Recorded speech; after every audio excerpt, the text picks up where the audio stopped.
We live in the house. We live in the house. We live in the house. We live. What's up, everyone? How's everyone doing? Hope everyone's having a good Monday. Today's topic is, can you prove Christianity false when a taco? Very simple. Straightforward. Why is the text not showing up? There. Hold on. Test. No. See, every live, I think I got it. I'm like, I got it this time. This is the day I got it. And guess what? Then I don't got it. Right? Let's try again. Ready? Test.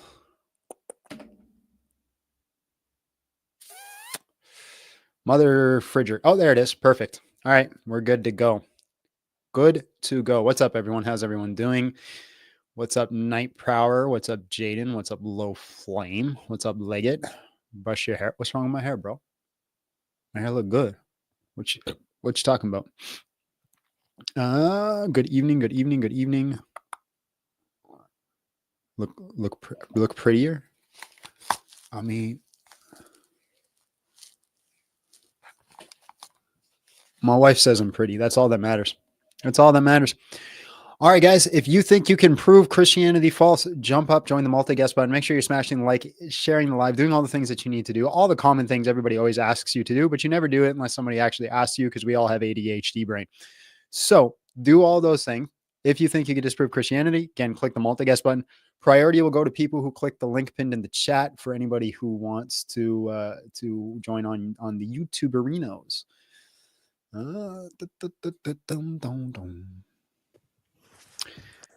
Hello, how are you? And just real quick, how old are you? Yes, I'm 21. All right, bro. Can you prove Christianity false? Yeah, of course. I feel like the Bible proves that Christianity is false. And how does it do that? Because, the stories are half told, and I can give you an example if you want me to. What do you mean half told? So, like, say God mentions one thing and then he doesn't, you know what I'm saying? Like, it doesn't make sense. For example, in the book of Judges, chapter 16, verse number 1, God says that Samson goes to Gaza and he saw a prostitute and he went into her, full stop. So what am I supposed to learn from this? Like, what does that mean? That doesn't prove anything false. Even if I grant your argument, how does that prove it false? How does that prove Christianity false? Do you believe Bible is the word of God? No. Do you believe the inspired word of God? Inspired, yeah. Yeah, so do you think God would inspire such things? Samson goes to Gaza, he saw a prostitute and he went into her? If it's a true story, yeah. Why not? So what does that teach me now? What do I learn from this? Why does it need to teach you something? Because in the word of God, I feel like there's something that I can learn. Not right. Just... So what you're doing is called begging the question. You're presupposing what something you're saying. If P must be Q, but you're not actually granting me why P. So why? Oh no! It's not the time to dry your hair, woman. Why does Christianity being true revolve around you understanding this verse and being taught something? Yeah, because why am I supposed to look? If I'm reading Bible, what do I learn from this? That's my question. Right, but that doesn't disprove or prove something. Just because you don't learn something from it doesn't make it false. Okay, what do you learn from this? Since you learned something from it, I never said I did learn anything from it. What I'm trying to show you is that it doesn't matter if you learn something from it. You're telling me that you're not learning. So what do you learn from this? It doesn't matter. That's what I'm trying to say. It doesn't matter if I learned something from it. So the book of we're talking about the book of God, and then you're saying it doesn't matter. Right, but that's what I'm saying. You have a presupposition that a book has to have everything in it, has to mean something and be absolutely perfect. And if it's not, then you can't trust it as a historical document. Let me guess, you're Muslim? Mm-hmm. Yeah. You know how I know that? Is because you guys have this presupposition that you have a book that's given by God, so therefore it has to have all these perfections. And if you read any other book that doesn't have all these perfections, these so-called perfections, then it cannot be from God. That's your own presupposition. We don't hold to your guys' rule sets. Mm-hmm. Look, I would have agreed if this verse said that Samson shouldn't have done this. Right. So again, you're just repeating what you said. It's no different. No, you haven't granted for me. You haven't told me why it has to teach you a lesson. Okay, you don't answer my question because I said, what do you learn from this? What do you learn from this? I said I don't know. Okay, so you haven't read the whole Bible? I have read the whole Bible. There's You have read the 800,000 whole words in thing? the Bible. There's 800,000 words in the Bible. I don't have it memorized. I apologize. No, I know. I didn't say memorize. I said, have you read the whole thing? I've read the whole thing more than once. More than once, yeah? Yes. Do you agree with every law and everything that's in there? What do you mean by that? The laws that are given in the Bible. Do I Do you agree with agree these with the laws? laws? Well, I'm not under Yes. Mosaic law, so no, I wouldn't agree with the Mosaic law because I'm not under it. The prophet, the Moses, right? Correct? I'm not under Mosaic law. That's okay. So in the book of Matthew, Jesus says that I did not come to destroy the law of the prophet. I came to fulfill. Then what does he So if say right Jesus says, after that? Like literally yeah, the and next those who do sentence, not, what does he say right okay, after and that? those who do not obey the commands will be No, called no, the no, least no. of the What kingdom. what does he say right after that? The very next sentence. I just gave you the verse. He says, "I do not come to destroy the law of the I do prophet," not because come he to said, "I destroy the don't." law of the prophets, not one jot, not one Yes, tittle, I not came one to iota will be fulfill. taken away until heavens and earth pass away. And then what's the very next sentence? Yeah, and those who do not obey the commands will be Then called what the is the least of the very kingdom. next sentence? Why are you afraid to answer that question? Okay, well, you tell me the full verse since you know. So the very next question, the very next sentence, he says all those things, the parts that you love to quote. He says, "No, I won't take the law away. I won't do any of this until." There's an until there. Until what? You tell me, because It says until it's been finished. Until all is finished. Then what does he say on the cross when he dies? hold on. That's not what he says, my friend. Can you Yeah, please yeah. bring up the verse on the screen? You want to put a wager on it? Can you put it on the screen? Because I don't know Do if you want to put that. a wager on it? Because if he's okay, hold up. He Do you says, want "I to do put a not wager on it? wager." What do you mean? I bet. Yeah, you want to make a bet. Bring up the verse. You don't Do have you to want to make a make a bet. bet? How much you want to bet? How much you got? I mean, you show me the verse because obviously I'm not No, here no, to how bet or much you anything. got? Come on. Because You don't trust me. You want me to pull it up? I want to put a I don't wager do down. betting. My religion tells me not to. Huh? You don't bet. You don't bet? I tell you what. Yeah. If it says what I say it says, you leave Islam. If it says what you say it says, I'll leave Christianity. What does it say? So let me. It says until all is finished. When I read the whole verse, like Mm-hmm. obviously not just one. You know, when you read the whole thing, it has until all is finished in there. No, So no, no.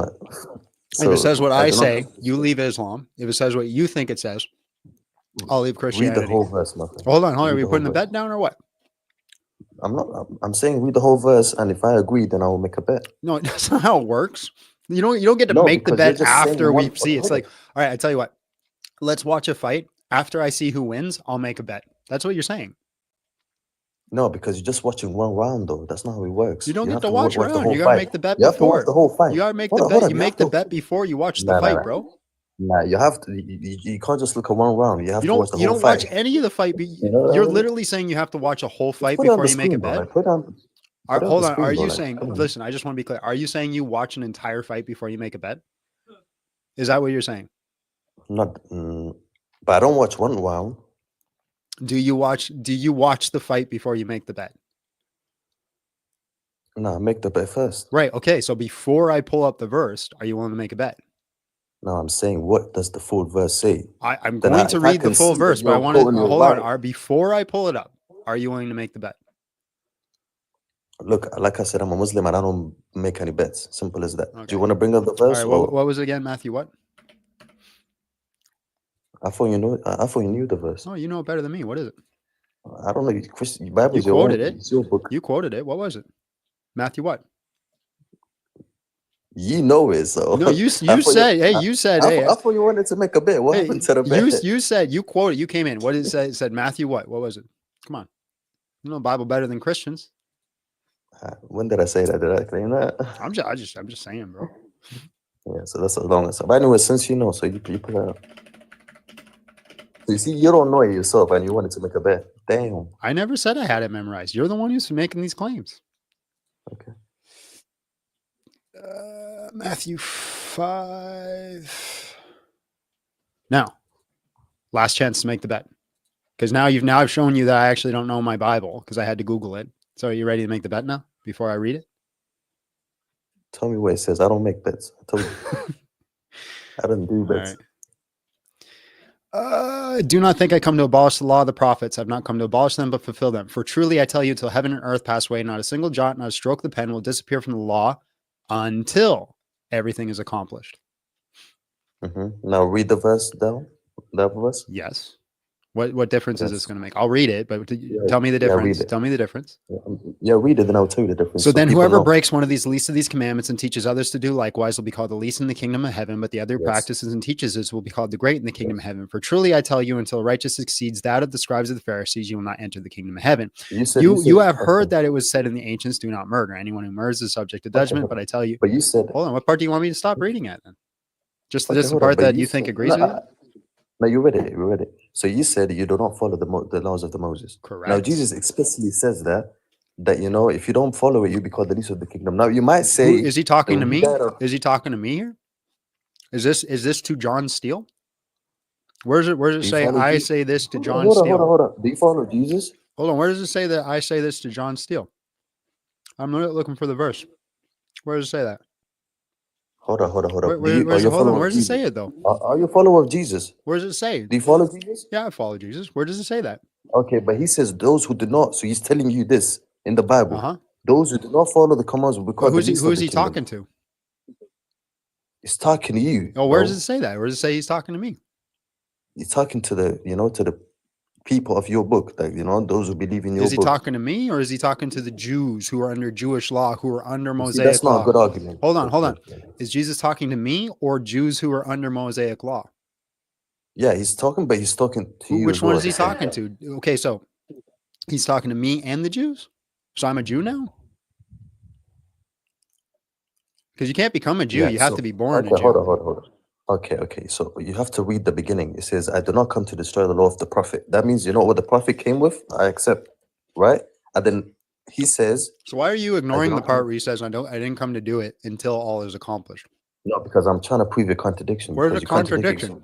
It says right there. See, that's the thing about Christians. Hold on. It says right there, none of it will disappear until all is accomplished.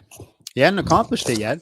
And then he goes and tells the people he's talking to follow the law because it hadn't been accomplished yet. What's the issue? Okay, so the heavens and the earth. So that means when the day of judgment comes, that's when it's going to finish. Not when Jesus died. That's not what it says. Right? No, this is not what it says. Okay, what does it say? It literally says until everything is accomplished. Yeah. He's not saying I'm going to wipe away the earth and the heavens. Are you on drugs?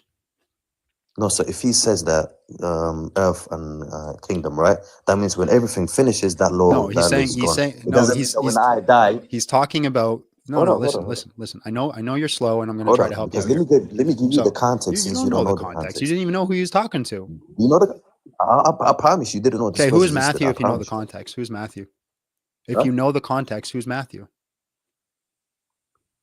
Do you not have the book of Matthew? Yes, Matthew right here, the book that we're reading. Who is Matthew? If you know the context, he was one of the disciples. Yeah, which disciple?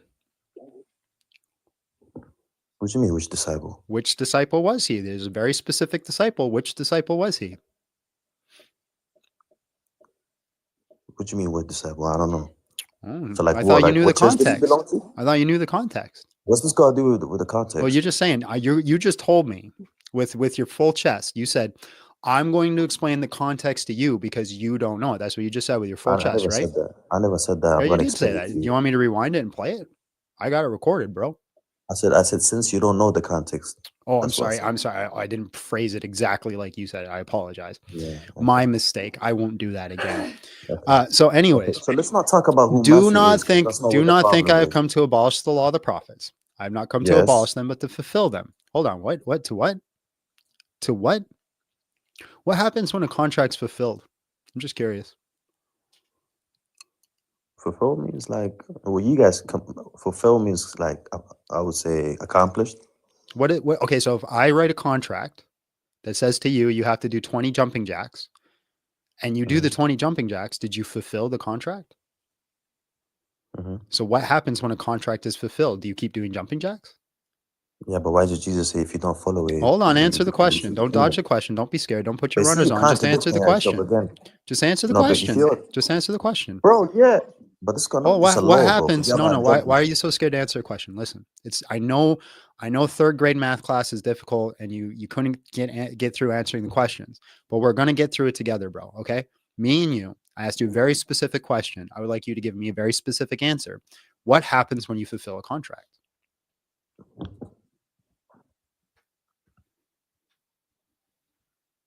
What happens when we fill the contract? When you fulfill a contract, what happens? That means I fulfilled it. That means I done it. That's circular answering. You said you gave me the conclusion, or you gave me the premise in your conclusion. What does that mean to fulfill something?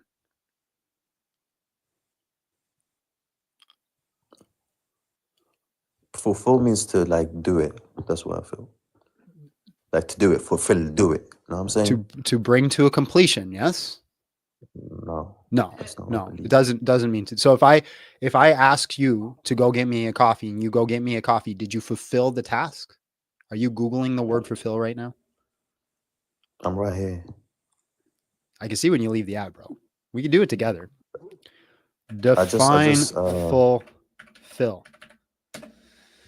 I spelled it wrong. Okay, so hold on. I just want you to read what's on the screen for it's me. literally contradicting yourself. Hold because on, if it just says read what's on the screen. Hold up. Just no, Okay, no, no, no, okay, no, no, okay. no, no, no, don't be scared. Read what's on the screen. Okay. Okay. What does the word fulfill mean? Can you read I that? can't see it, my friend. Oh, sorry, I'm sorry. It's not big enough. I'll zoom in. Can you see that now? Mhm. What does that say? What does the definition of fulfill mean? Yeah, bring to completion. Oh, Okay. to bring to completion. Okay, hold on. So, hold on. I have not come to abolish them, but to hold on. If we change that word out and just put this in there, not come to abolish, but to bring them to completion. Mhm. So they're completed, which means they're what? Okay, so what does that mean? If you do not come on, if you If do not do something this is command, completed, then it's done, right? But why does it say if you do not do it, you be called the least of the kingdom? No, don't, contradicting yourself, it's not bro. contradiction. You're just, it's not, Contradicting listen, because if a you're contradict, listen, Let me speak for a minute. hold on. A contradiction Okay. isn't something that Muslims can't put their two brain cells together and figure out. That's not what a contradiction is. Can you give me the definition of a contradiction? Yeah, contradiction is, for example, if you say something here and then you say something different in the other. So if you're talking about an issue, right? Let's say you talk about what subject. You say one thing about a subject and it contradicts the other. Then Yeah, you just gave me contradiction. the word contradiction as the definition for contradiction. You can't do that. You Okay, can't so say a hold on. So contradiction you is something that contradicts something. fulfill means complete. Okay, that means it's been completed, Can right? you give me the I definition just of a contradiction? Does fulfill mean that it's been completed? Yes or no? Can you give me the definition of a contradiction?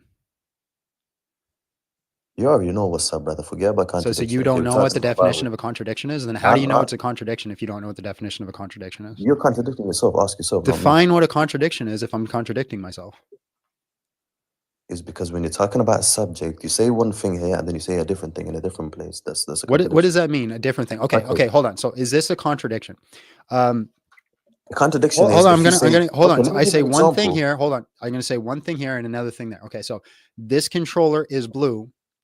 Apples taste good. Is that a contradiction? No, the same subject, about the same thing. That. If you say it's a blue and Okay. the other says it's white, that's a This contradiction. controller is blue. I can press the button. Is that a contradiction? That's not. No. If you say why is it that not a contradiction? So you're not letting me speak. Hmm. Can I speak? Yeah.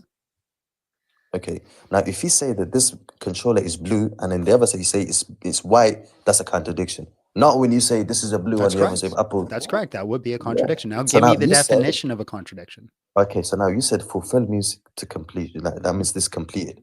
But where Jesus explicitly says that if you do not follow these, you'll be called the least of the kingdom. Listen. I know critical thinking is hard.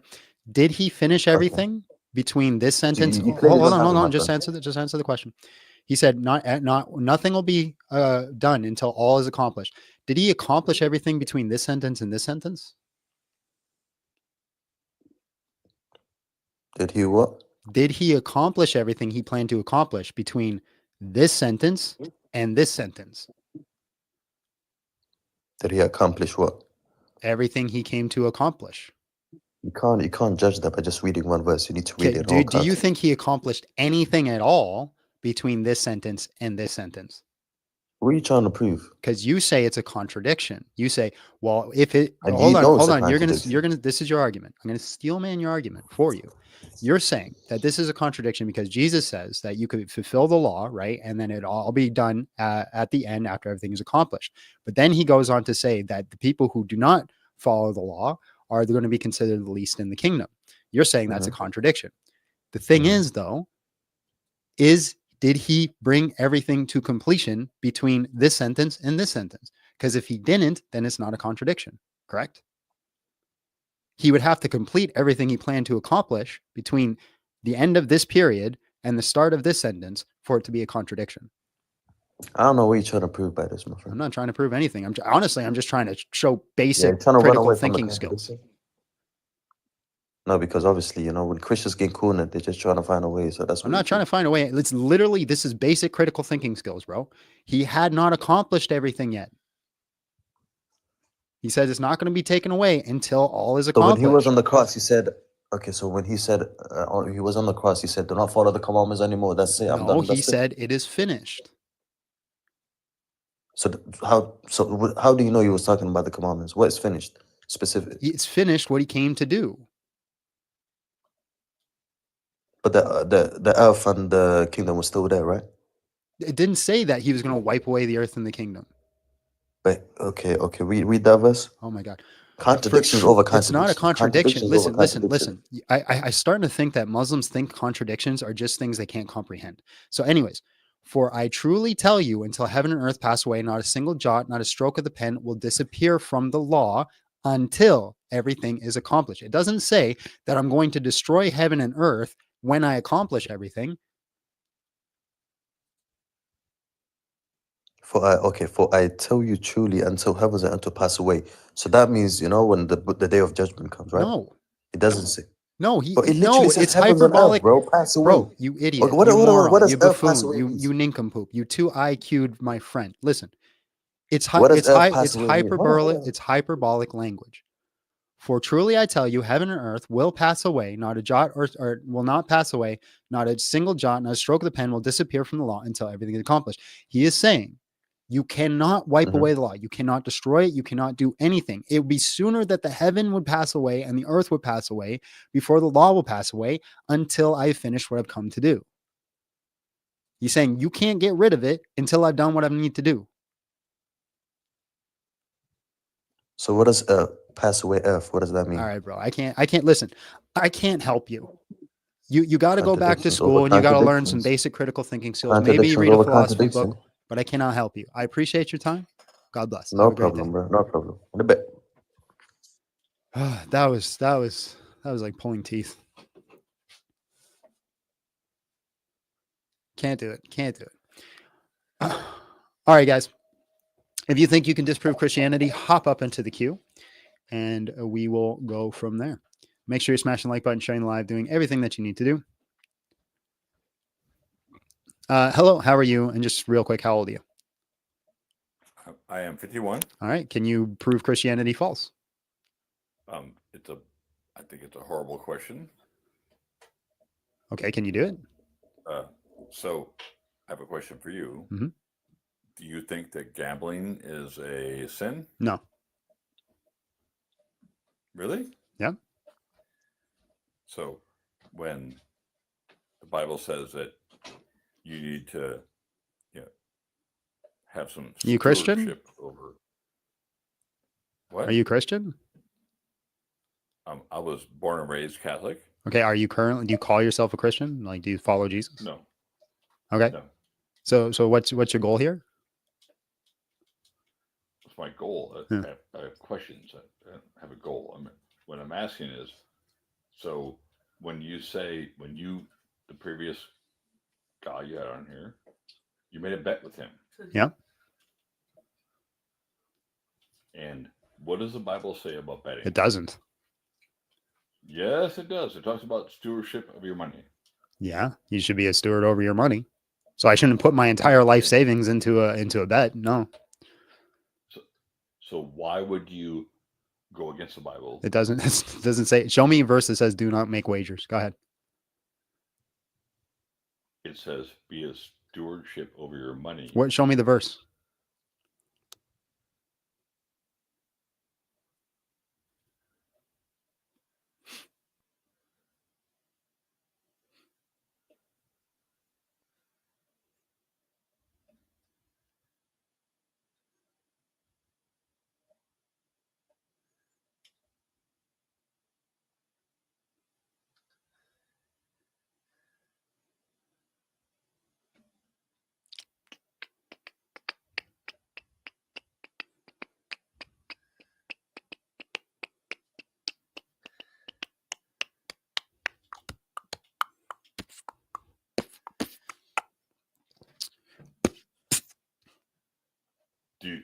are you going to put money in a bet above God? I'd never put anything above God. But you just did. Where's the verse? So when So you don't have a It says- verse? You don't have a verse that says do not gamble? oh, hold on. So first of all, you're assuming that I'm gonna like be taking verses from the Bible as an acceptable argument. But what I'm saying is logically, Logically what? logically, Mm-hmm. there are things that say in the Bible that say be a stewardship of your money. You're making things up. Show me. I'm not making things up. Okay, I don't believe you until you show me. See, this is the second time I've been out. There's a verse. There's a verse in the Bible that says I don't need to take it. You're not. Hold on. There's a no. Shut the. There's a Shut verse. up There's a verse in the and- Bible that says that I shouldn't have to take advice from people wearing red shirts. Oh yeah. Yeah. And who wears a red shirt? Well, you. I can see one in your picture. And it says, It says, "Thou shalt not take Really? advice from man that wears red shirt." so you're not open to having a conversation. I am You're open to have a just- conversation, but you're coming up making a claim without any evidence. Well, that's not true. But Well, then but what's your what I'm evidence? saying is, but hold on. So you are not willing to have a conversation with somebody that doesn't agree with you. What are we doing right now, bro? Are we talking? No, you're shutting me down. Is what you're doing. I'm listening to what you're saying. I could steel man what you said. No, you're not. You're just Listen, shutting why it are down. you so sensitive? I can hear. I've heard Oh. everything that you said. I could steel man your argument. I could give it back to you. So- I'm listening to the words that you said. I just asked for evidence, and you say I'm not willing to have a conversation. Yet you're still here talking. It makes no sense, no logical sense at all. So when I talk about like having a conversation, like I'm okay with the fact that we don't believe in the same things. You have made it clear you're not okay that Correct. we don't believe in the same things. Correct. It's correct. You're saying Mhm. let what you believe. So if we go back, way back, and be like, oh, so at one point everybody believed the Earth was flat, and obviously that's not true.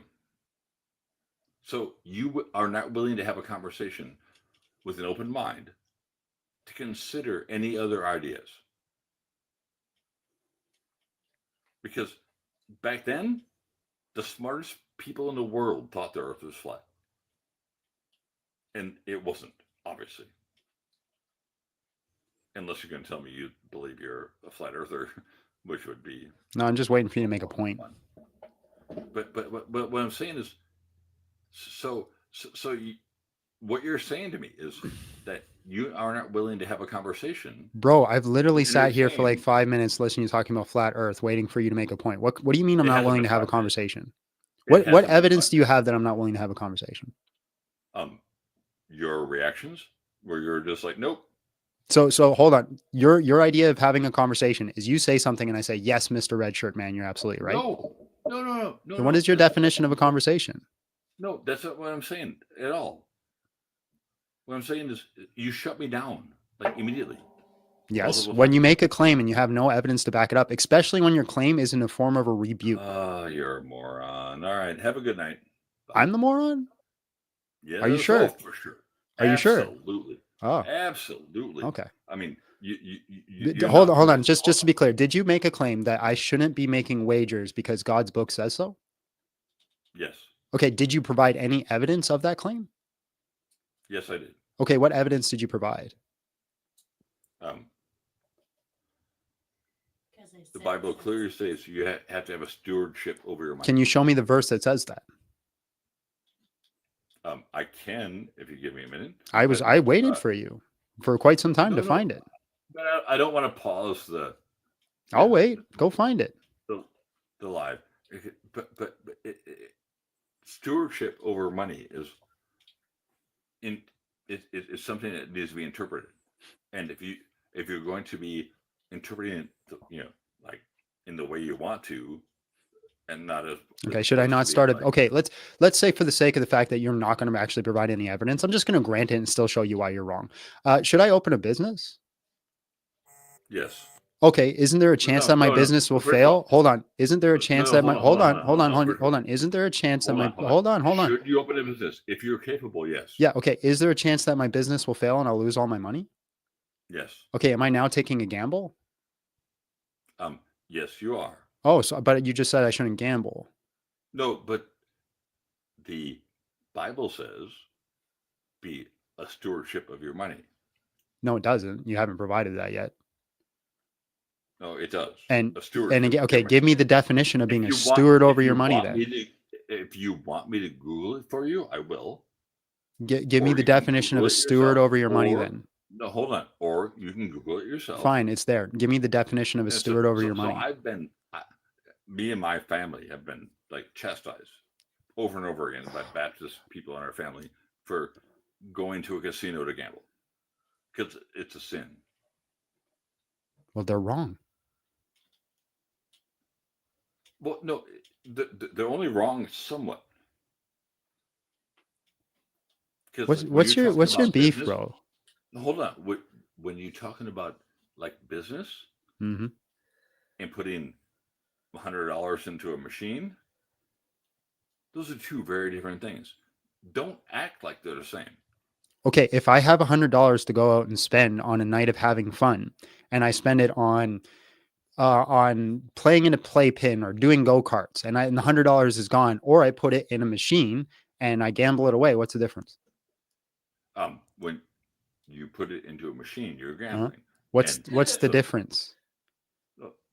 Well, there's no difference. So there's no difference. So again, can you give me the definition? Can you give me the definition? Can you give me the definition? Can you give me the definition? Can you give me the definition? Can you give me the definition? Can you give me the definition of being a steward? Can you give me the definition of being a steward over your money? Once again. Can you give me the definition of being a steward over your money? And again, you keep interrupting me. That's what you do. Actually, I was in the middle of talking and you cut me off and I just kept going. No. So are you going to give me the definition? If not, I'm going to move on. You interrupted me. Are you going to give me the definition? If not, I'm going to move on. Definition of what? The steward of your money. The thing that you're saying I'm not able to do because I bet the last guy. Are you going to give me the definition? First of all, I did not say. Are you going to give me the definition? First of all. All right. God bless, man. I appreciate your time. You keep interrupting. I look forward to your message later about how I am a terrible Christian like you did last time. You keep interrupting. I don't understand what his issue is. I think he was drunk. Anyways. My favorite atheist. What's up, bro? Oh, hi. What's up? How are you doing? I'm good, man. How are you? Good, thank you. What? You used to say that about Steve. Steve hasn't been on in a while. He's lost favorite. He's lost favorite. He hasn't been. He's lost his status. If he wants his status, he's got to come back. What's up, bro? What do you want to talk about? So I had a question for you, like a rhetorical question. Do you believe in witches? Like define a witch for me. I mean, like what they say when we talk about Salem witch trials and like the witches that like they cast spells and do like like magic, like black magic and on this stuff. Like what happened in Salem during the Salem witch trials? Were there Salem, yeah. They probably weren't actual witches in Salem. Most likely not. Right. Yeah, I think the same. But here is the thing: we actually have a lot of eyewitness testimony from back then, from the Salem witch trials. Richard Carrier make this point in a debate. He said that from the Salem witch trials, we have more eyewitness testimony for witchcraft and witches than for the miracles and resurrection of Jesus. So, okay. Well, maybe we do that. I haven't looked into it. So, okay. Yeah, that's why I said probably. I haven't looked into it too much. I know it was only like 19 witches that were executed, and it was only in that one little area. that's about the gist of what I know. So maybe there is more information. Maybe there are witches. I'm open to it. So so yeah, but I think okay, but the point is that when we think about Salem witch trials and all, we everyone agrees that this is like a superstition that got taken too far, and but we don't agree that the testimonial evidence from people back then is enough to justify that witches actually Yeah, exist. that's begging the question. It's the same argument that you guys give for Jesus Christ and the resurrection. We know people can't resurrect, so when we look back at it, we say it's just hyperbolic and extended. I'd have to look at it. If the Okay. data seem to be heavy and good enough, then yeah, I'd probably be convinced that there's some sort of witchcraft going on. Oh, I do really? think, well, I do think there's some sort of witchcraft going on today, but I don't think it's to like, those girls who got like crystals and are like Ouija boards and they're like, I'm a witch. I don't think they're doing Yeah. witchcraft. Okay. I think the people who are doing witchcraft are like people who are doing voodoo. Like I think people who do voodoo are doing the real stuff. Okay. Yeah, like that stuff, that's scary, man. Like that's some scary stuff, bro. Yeah, because I was looking at a few things back then, people reported girls cutting off pins, and there was a woman who said that the devil appeared to her and made her sign a book. And she also described it like witches and their familias. They say she had like animals, familias, like in the shoulder and stuff like that, like crazy stuff. My point is nobody takes this seriously. Nobody thinks, I'm gonna look at this testimony and see if maybe witches actually exist. Nobody does that, really. We all agree that this is Some Christians superstition. do. Oh. Christians do. Like Okay. yeah, well, Craig Keener wrote entire books on miracles that have happened around the world and superstitious things. Capturing Christianity has done a whole bunch of interviews of people who've interacted with witchcraft and demons and stuff like that. So Okay, so maybe there were some witches back then in Salem. maybe like I said, I haven't studied it. So everything that you're telling me is like news to me. So I have Okay. to grant you a lot of things. Sure. But if I'm to stay consistent in my worldview, of course, if I see the data and it's a one-to-one comparison to the resurrection, then I'd be a fool to say, hey, I believe one and not the other. That'd be silly. Okay, that's good. Okay. Yeah. But I think, okay, we take this to the Lord. If we extend this argument, I think there are many things that have eyewitness testimony. Like, for example, do you know how many reports we have of Bigfoot? There is an entire blog about it, like actual people reporting this. I think they're just some people are making pranks or they see wrong things, Also, another example, alien abductions. You know how many reports we have of that? Can we talk about Bigfoot? Yes. Yeah, so I think the Bigfoot cases, I don't think those are largely credible because most of these cases are isolated and there's obviously primed culture that involved in that. And so when we have a lot of these isolated cases, people are like primed to look for things, to see these things. So they're going out to the woods, they're looking for Bigfoot and like, I saw Bigfoot. And then they're claiming it's okay, well, we have video evidence, but then the video evidence is like the evidence that they're providing doesn't match up to the claims that they're doing. So what I'm saying is their claims in comparison to what's happening around them don't match up, don't line up really well. So I'd say it's probably not likely Bigfoot exists. Maybe some people out there saw something. But whether or not Bigfoot does or doesn't exist is not really worthwhile to me to study, to like really go into that data. I'm not going to say he doesn't. I'm not going to say that he does. I'm inclined to believe he doesn't. And I'm inclined to think that a lot of these testimonies are lackluster. Okay. Well, what's the problem with them being isolated? Why is that wrong? I think when you have a whole bunch of isolated cases, you have like internal biases and things like that, and you can't get any cooperation going on. But isn't this like even more because one could say that these are independent, so they will make it maybe even more credible? Independent isn't isolated. Independent just means it's like an individual, right? So like Paul would be an independent source, but he's not an isolated source because he was around individuals. He claims he's around the 500. He met with the 12 disciples. There's a whole community. Pliny even talks about the outcome of things that happened with Paul. Okay, I see. So if let's say somebody went into the woods and like, I saw Bigfoot. And then there's 12 other people like, oh yeah, we all saw him too. And then a whole bunch of people in the culture around there like, yeah, we all agree. Like Bigfoot was there. We seen it. He was walking around town. He was doing these crazy things. Like a lot of this testimony just isn't on the resurrection too. A lot of this testimony comes to the fact that Jesus is walking around and healing people throughout town. That was part of what he was doing and showing who he was. It doesn't just rest on like the evidence of the cross. It rests on like who Jesus was as a person, walking on water, healing the blind. They're all walking around talking about these things. Again, I haven't looked into Bigfoot. Sure. If the data all matches up, I'd have to say, hey, maybe Bigfoot exists. But I think you would say it's more likely Bigfoot exists than Jesus Christ resurrected from the dead.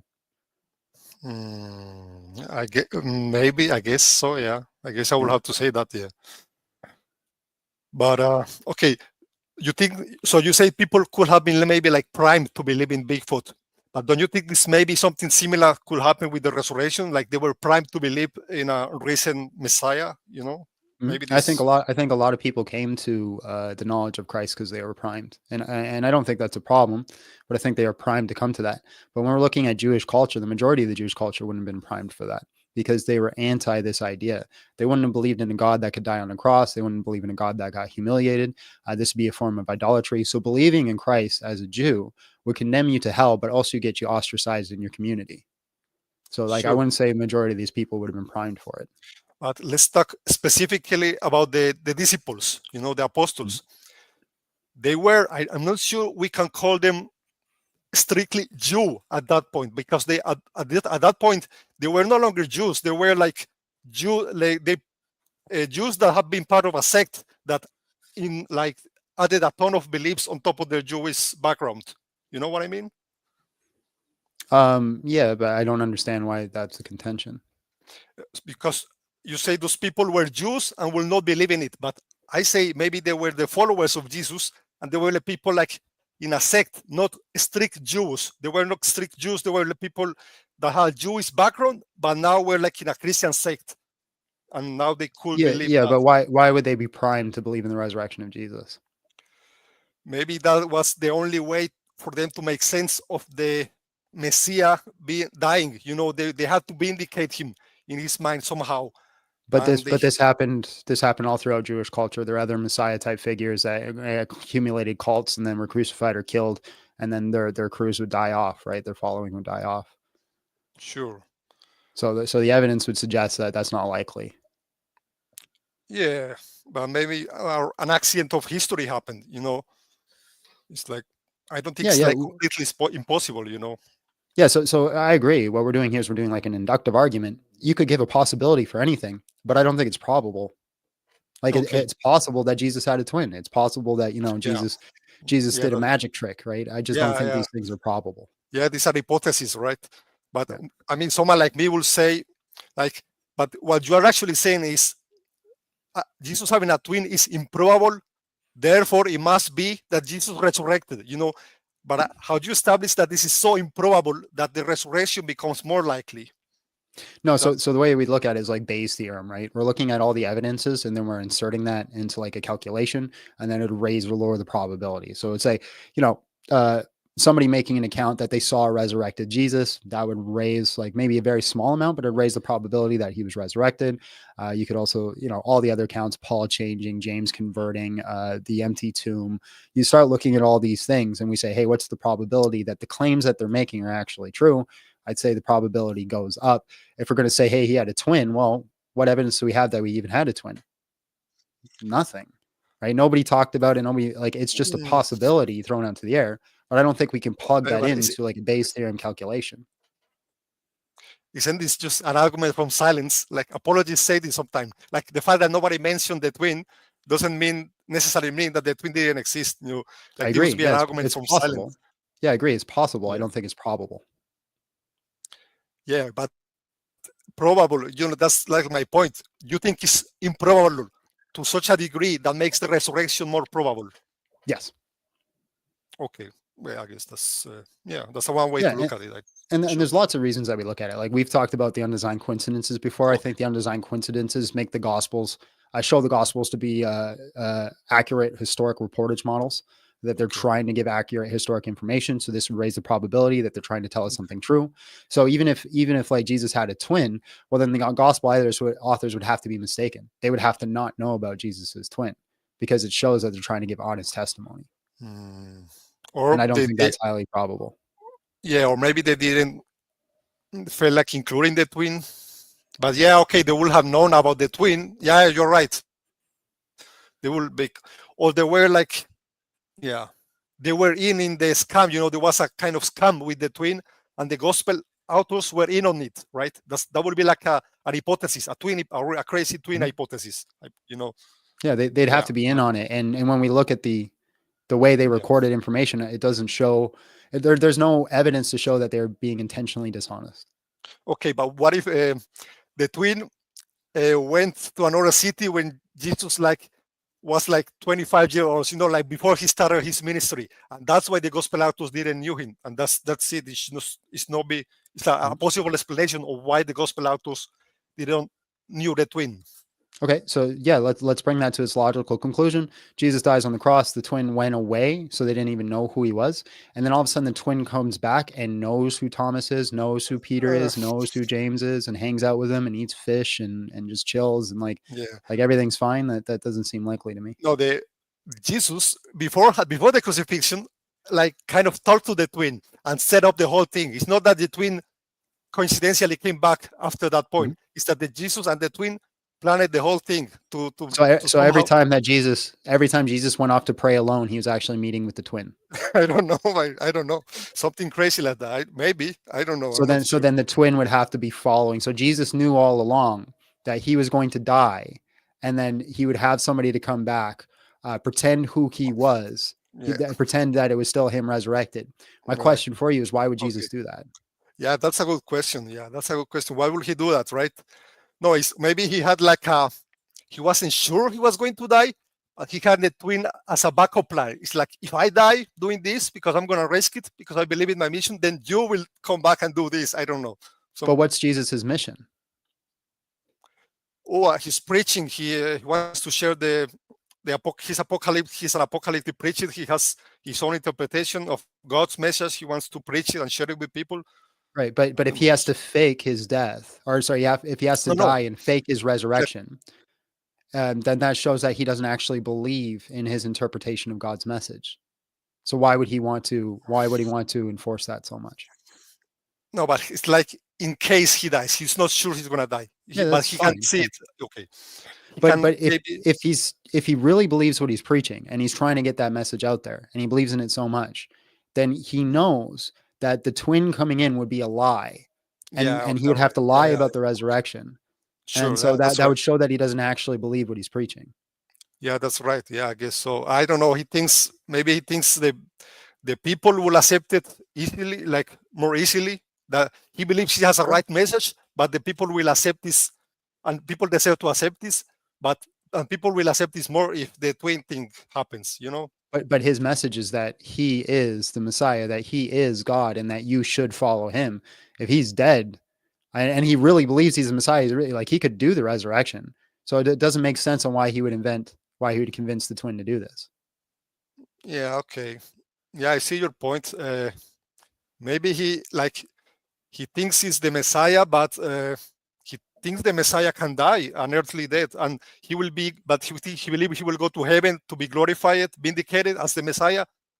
I don't know. Maybe there are people with crazy beliefs. There are too many people with crazy beliefs. That how many religions we have, how many crazy preachers, crazy people who have started cults, and believe things that don't really make much sense. Right, and the more complicated that you give the more complicated a hypothesis becomes, the less likely it is that it's true. Do you agree with that? In a way, yes, but I'm not sure. Antigua has to be careful with this, because sometimes I think people being too simplistic and saying, the simple hypothesis, God did it, is more likely to be true. And I'm not sure it's automatically that. But yes, I agree with the general sense of this. Yes, so my hypothesis wouldn't be God did it, so therefore it's true. My hypothesis would be, if we look at all the evidence, right, we follow the evidence and it leads to this conclusion, then it's most likely that conclusion. Your conclusion is, well, these things don't happen. So even if we follow the evidence, somebody had to be lying or creating a myth story somewhere. And I don't know what that story is, and I can invent something, but it's got all these holes in it. So you kind of have these crazy conspiracy theory things. It's like what flat earthers do. It's it's possible that the earth is flat, but they have to do some crazy loops and jumps to make their hypothesis even make any sort of sense. Yeah, I guess so. Yeah, maybe you're right. Sure. When are you going to become a Christian? I don't know. I think you're. I'm an agnostic. Well, no, I'm an agnostic, by the way. I'm not an atheist, really. I know. Yeah, I just like to okay. poke fun at you. Yeah, I know. I don't think I'm ready to become. I think if you ask me, I think the Bible just has too many problems. I don't know, but yeah, whatever. That's like Whatever. We'll get you there okay. eventually, bro. All right. Was there anything else you wanted to Yeah, go over? sure. Okay. No, I think that's all. Yeah. All Okay. right, man. Thank you. God bless. That Good luck on was your journey. Thanks for okay. being a great guy. Okay. Bye. Thanks. Okay. Bye. A nice guy. Yeah, like I said, he's my favorite atheist now. That's Ty's favorite guy too. Now that Steve's gone. Now that Steve no longer calls me, people are like, "Who's Steve?" JJSOL1 comes in with $5.99 or $4.99. Says, "Does the twin do miracle and ascends?" It's a great question. Great question. Does he? Does he? That's the question. Oh, what are we doing here?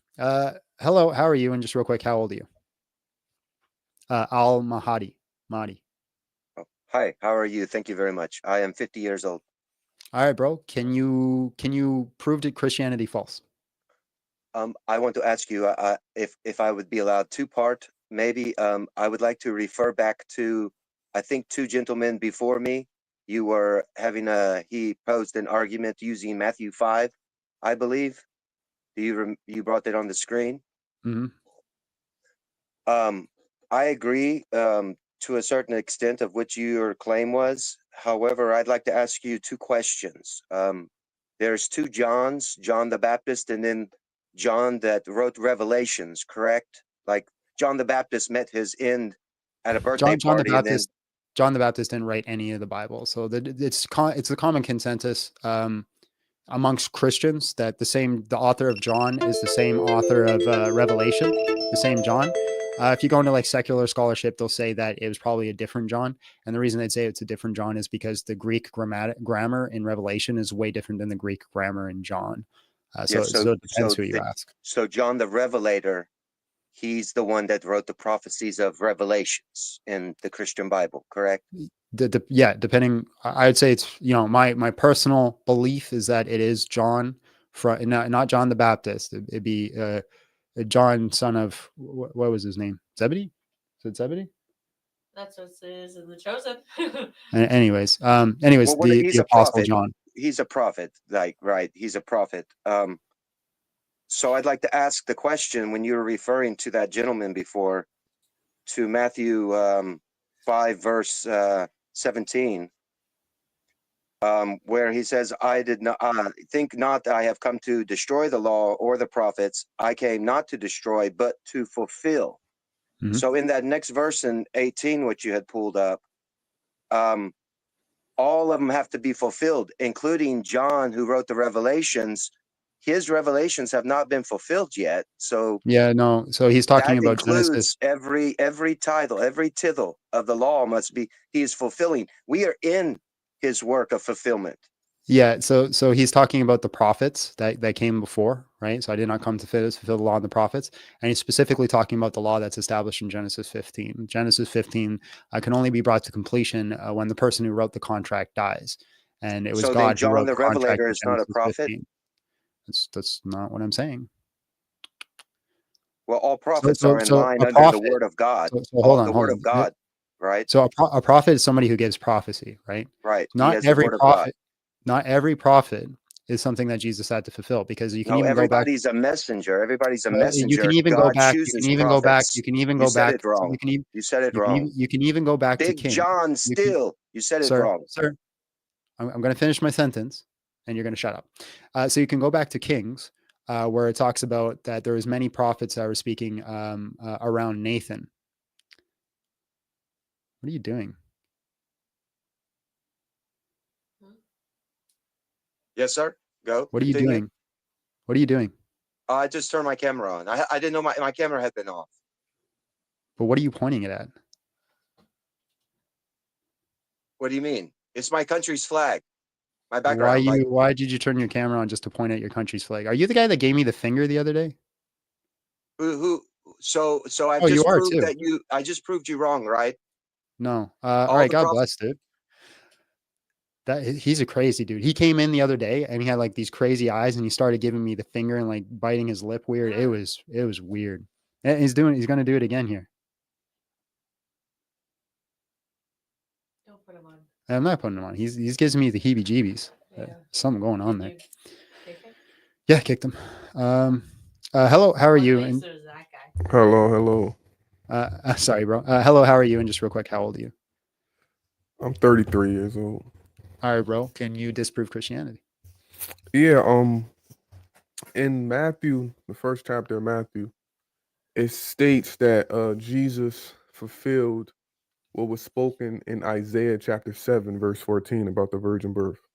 Mm-hmm. The problem with that is when you go to Isaiah chapter 7, I'm sure you know this, that it actually says that baby was supposed to be born within 65 years. And if that baby was supposed to be born within 65 years, how can it quite possibly be Jesus? That when he didn't come to 700, Where does 800 it years say? later. 65 years. In verse 8, Isaiah what? chapter 7.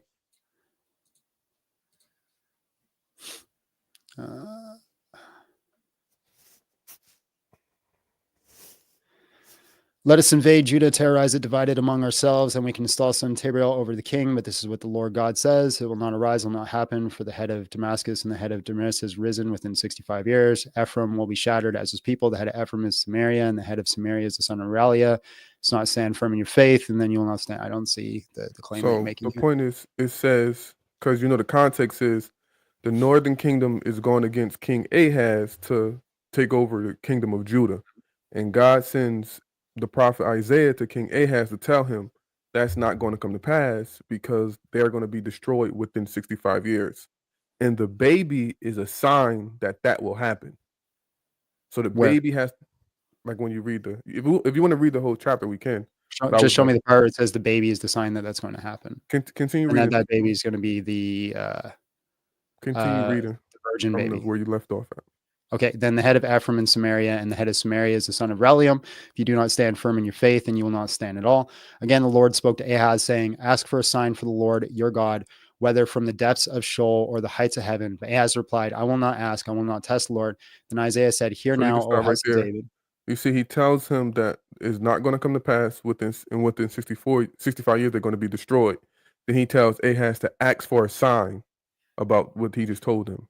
And then when you continue reading, he says the baby is a sign.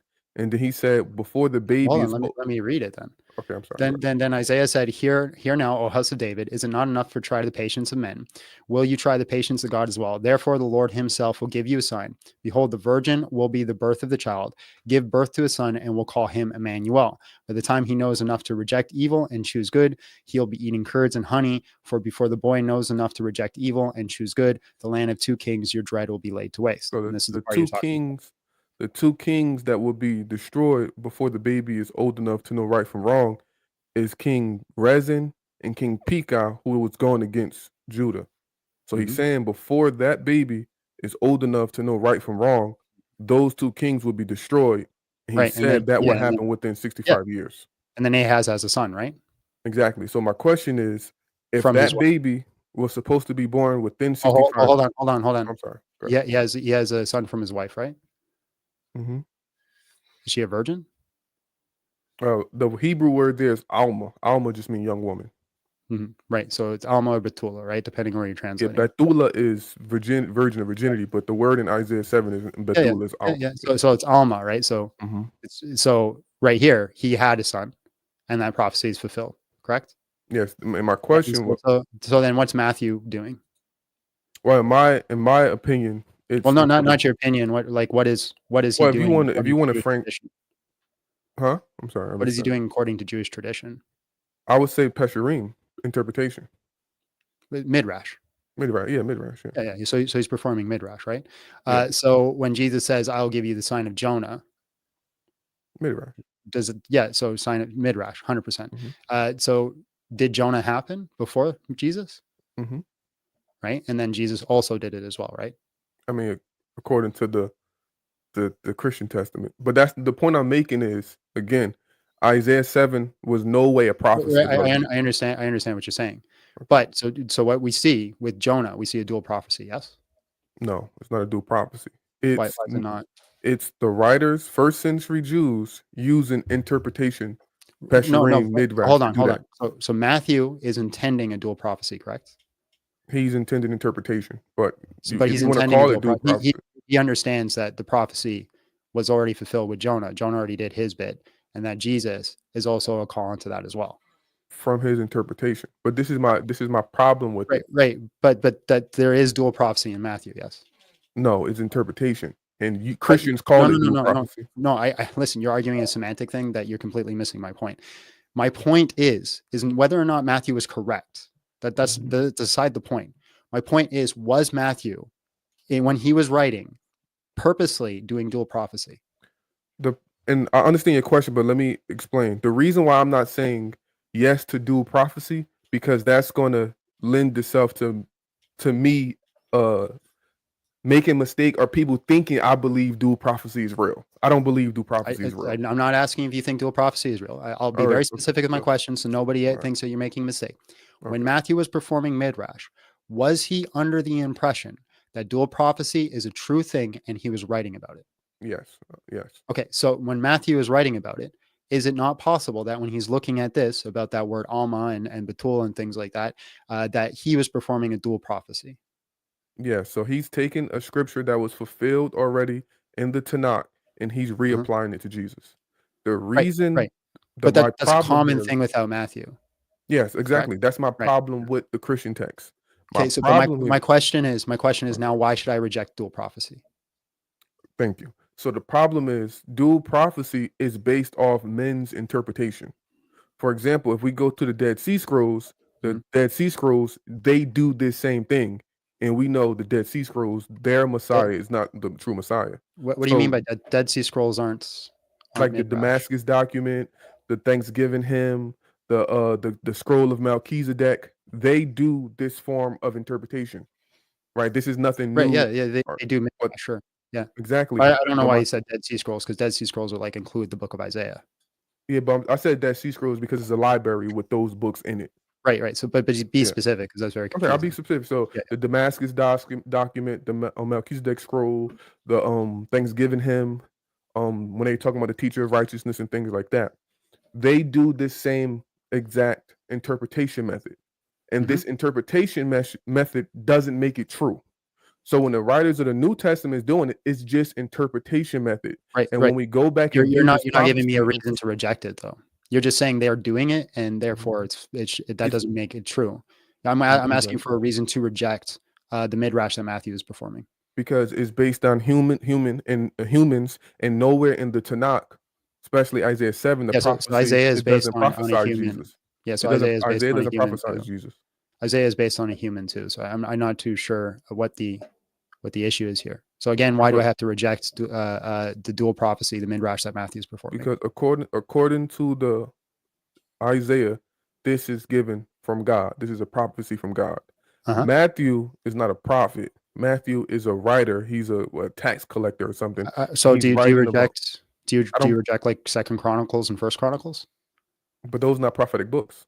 Yeah, but do you reject them? It's just history. No, those yeah, but do you reject the writings? Do you reject the laws that are in there? Okay, so it doesn't matter if it's a prophetic book, right? Matthew could still give writing that was inspired from God, correct?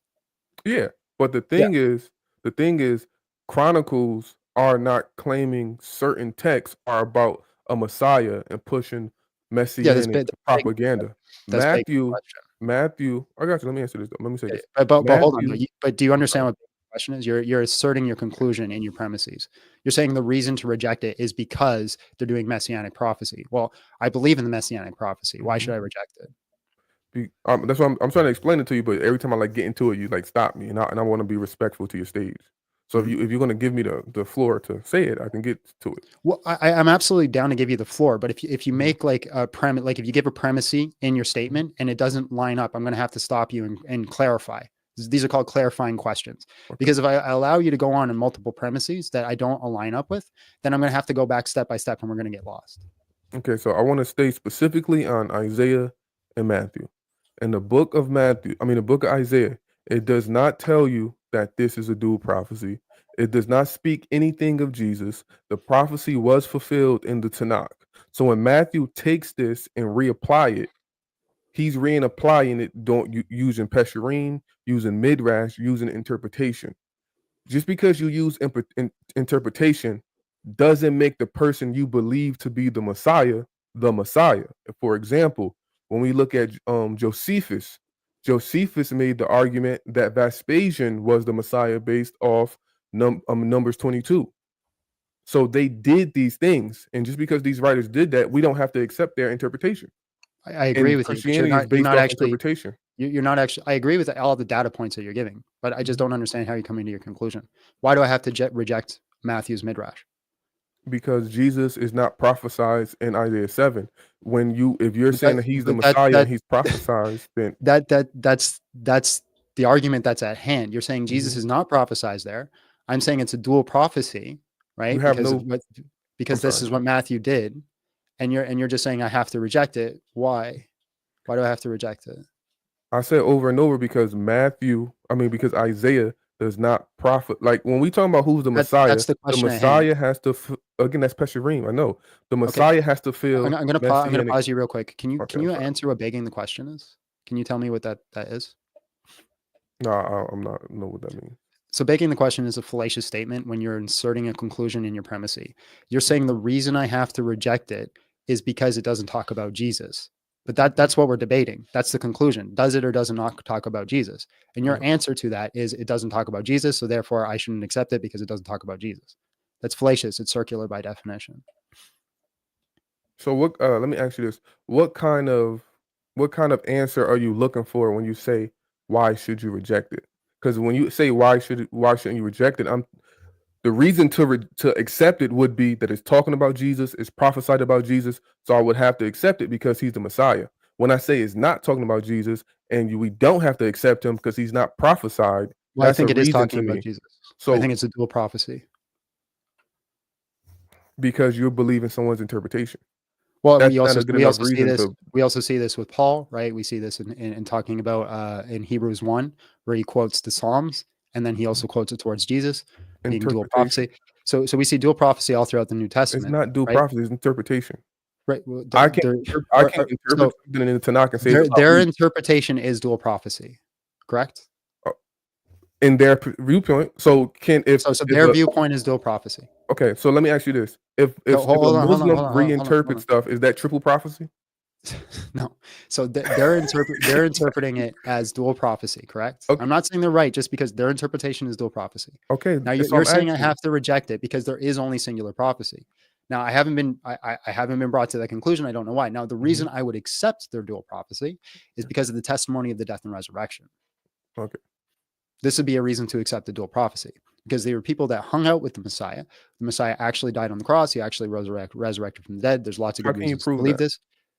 So we're looking at the historical evidences. So, for example, nobody in scholarship disagrees that Jesus Christ existed. Nobody in scholarship really disagrees that he was crucified. 2/3 of scholarship agrees that the tomb was empty. And when we start looking at the outward effects of, like, for example, Pliny the Younger and what happened in Christianity, I think the best, and I'm giving you like an elevator pitch. We can go through all the data if you want. I think the best conclusion is all the things and all the events that happen is that he actually resurrected off of the cross. So one thing that we could say for certain, for example, John Dominic Cruzan, who's a atheist historian, I wouldn't say atheist, but more like agnostic historian, says one of the most assured things that we know in history is that Jesus Christ died on the cross. Now I say all the data that says that Jesus Christ died on the cross is the same data that says that he resurrected from the dead. I mean, I get what you're saying, but you have no evidence that he resurrected. You have evidence he have evidence that he was a real person. He walked the earth. He was crucified. There's no evidence that he was resurrected.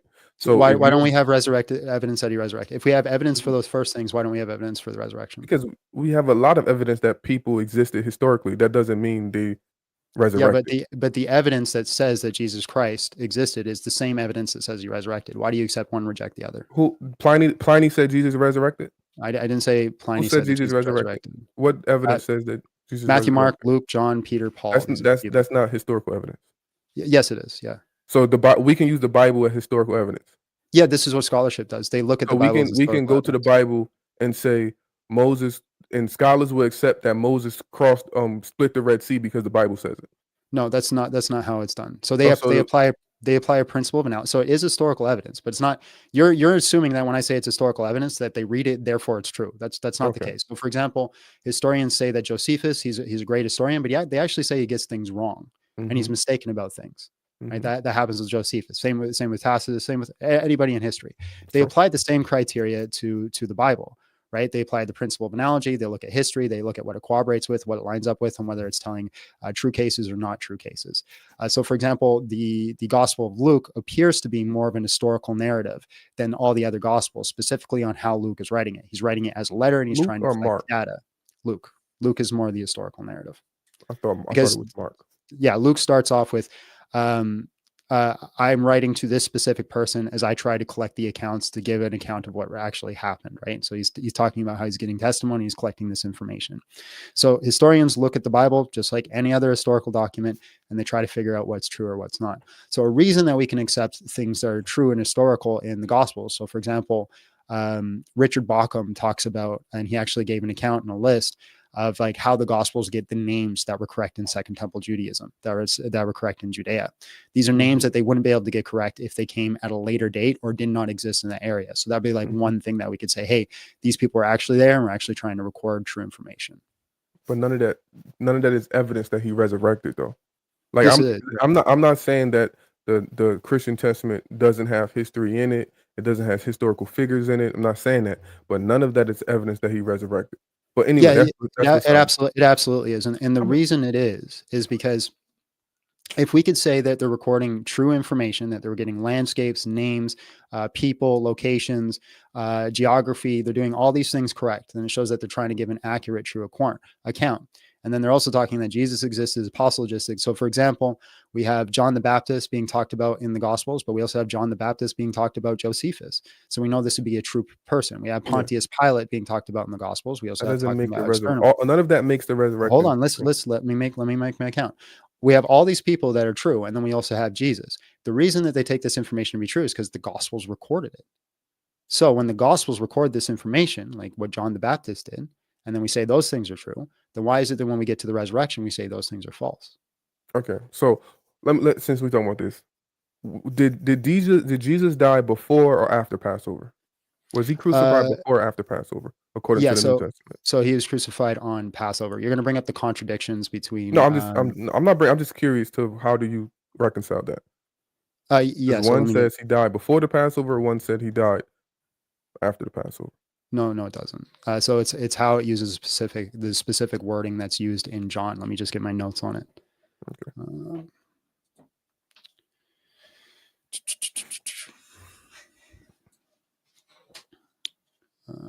No, it's not where I want to be.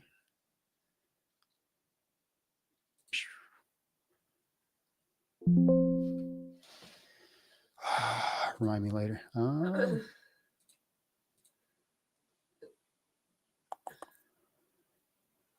Okay, yeah. So John referring to Passover, as we can see throughout John, when he refers to Passover, he doesn't refer to the day. He refers to Passover week. And we see as a contradiction, John 18:28 says the Jews didn't want to defile themselves because it was Passover, seen in John at 19:14. This means John was arrested the night before Passover, but in the Synoptics, the night of. Now, there are some things to remind us. First, John uses the word Passover to refer to the week of Passover, not just Passover.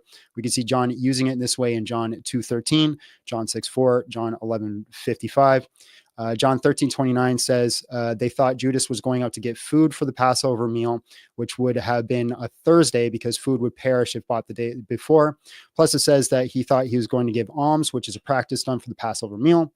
But if this is the case, then why do Jews want to be defiled for the Passover? It was Friday, not Thursday.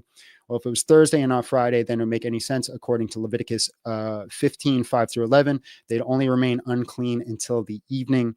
So they didn't have to worry about being unclean because of the sunset. They'd be clean and made clean again for Passover. But there's a Friday midday Passover meal called the Haggakah. This is most likely what they didn't want to be defiled for. Now, John 19:14 says it was the day of preparation for Passover. But once again, John uses Passover to talk about the week. So this is most likely talking about the preparation for Sabbath. Matthew 27:26, Mark 15:72, Luke 23:54, and dedicate 8:1 also refer to Friday as the day of preparation. John 19:31 and John 19:42 called the day of preparation, which means it was Friday. Okay, so the Passover would be the 14th at evening. Friday would be the 5th. No, Friday would be the 14th at evening. So The Shabbat would have been the first day of unleavened bread, Saturday. So did he die before Passover, according to that, or after? Because if it's the week or the evening, which one did he die before he it? died on Friday. That was Did the he whole eat- argument I just gave. Did he eat the Passover? Did he eat the Passover? No, he ate a meal on Thursday, which meant he was arrested. So in the book where he sends them to go to the inn, they find a place to eat, and he tells them, "Come eat the Passover with me." He's not eating the Passover. Passover week. So which verse are you talking about? That's in. Hold on, let me grab it.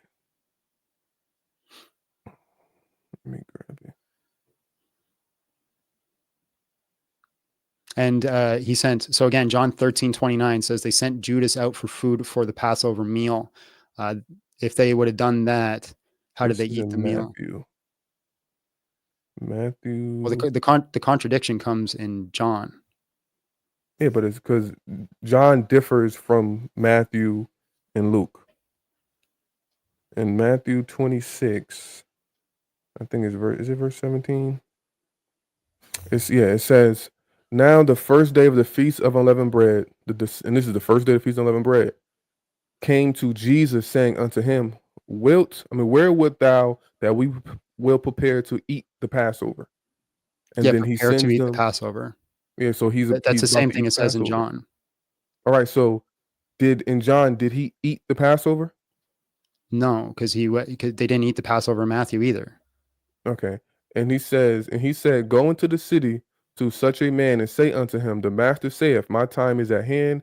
I will keep the Passover at thy house with my disciples." And the disciples did as Jesus had appointed them, and they made ready the Passover. So they make the Passover ready. Now when the evening was come, he sat down with the 12, and they did eat. And he said, "Verily I say unto you, that one of you shall betray me." He eats the Passover. Yeah, they had a meal on Thursday. Hold on. That's the Passover.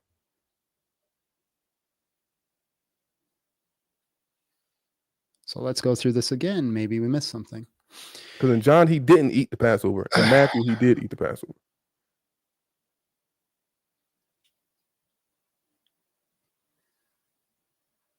John, he died before the Passover. He didn't eat the Passover. And Matthew, he eats the Passover with his disciples. When was John arrested, or when was Jesus arrested in Matthew? In Matthew, I'm not sure, but it's after he ate the Passover. Okay, so then Jesus was crucified on Saturday in Matthew? Because the Passover is the 14th at evening. And was Jesus crucified on a Saturday then? I'm not on sure. Matthew. So just hold on.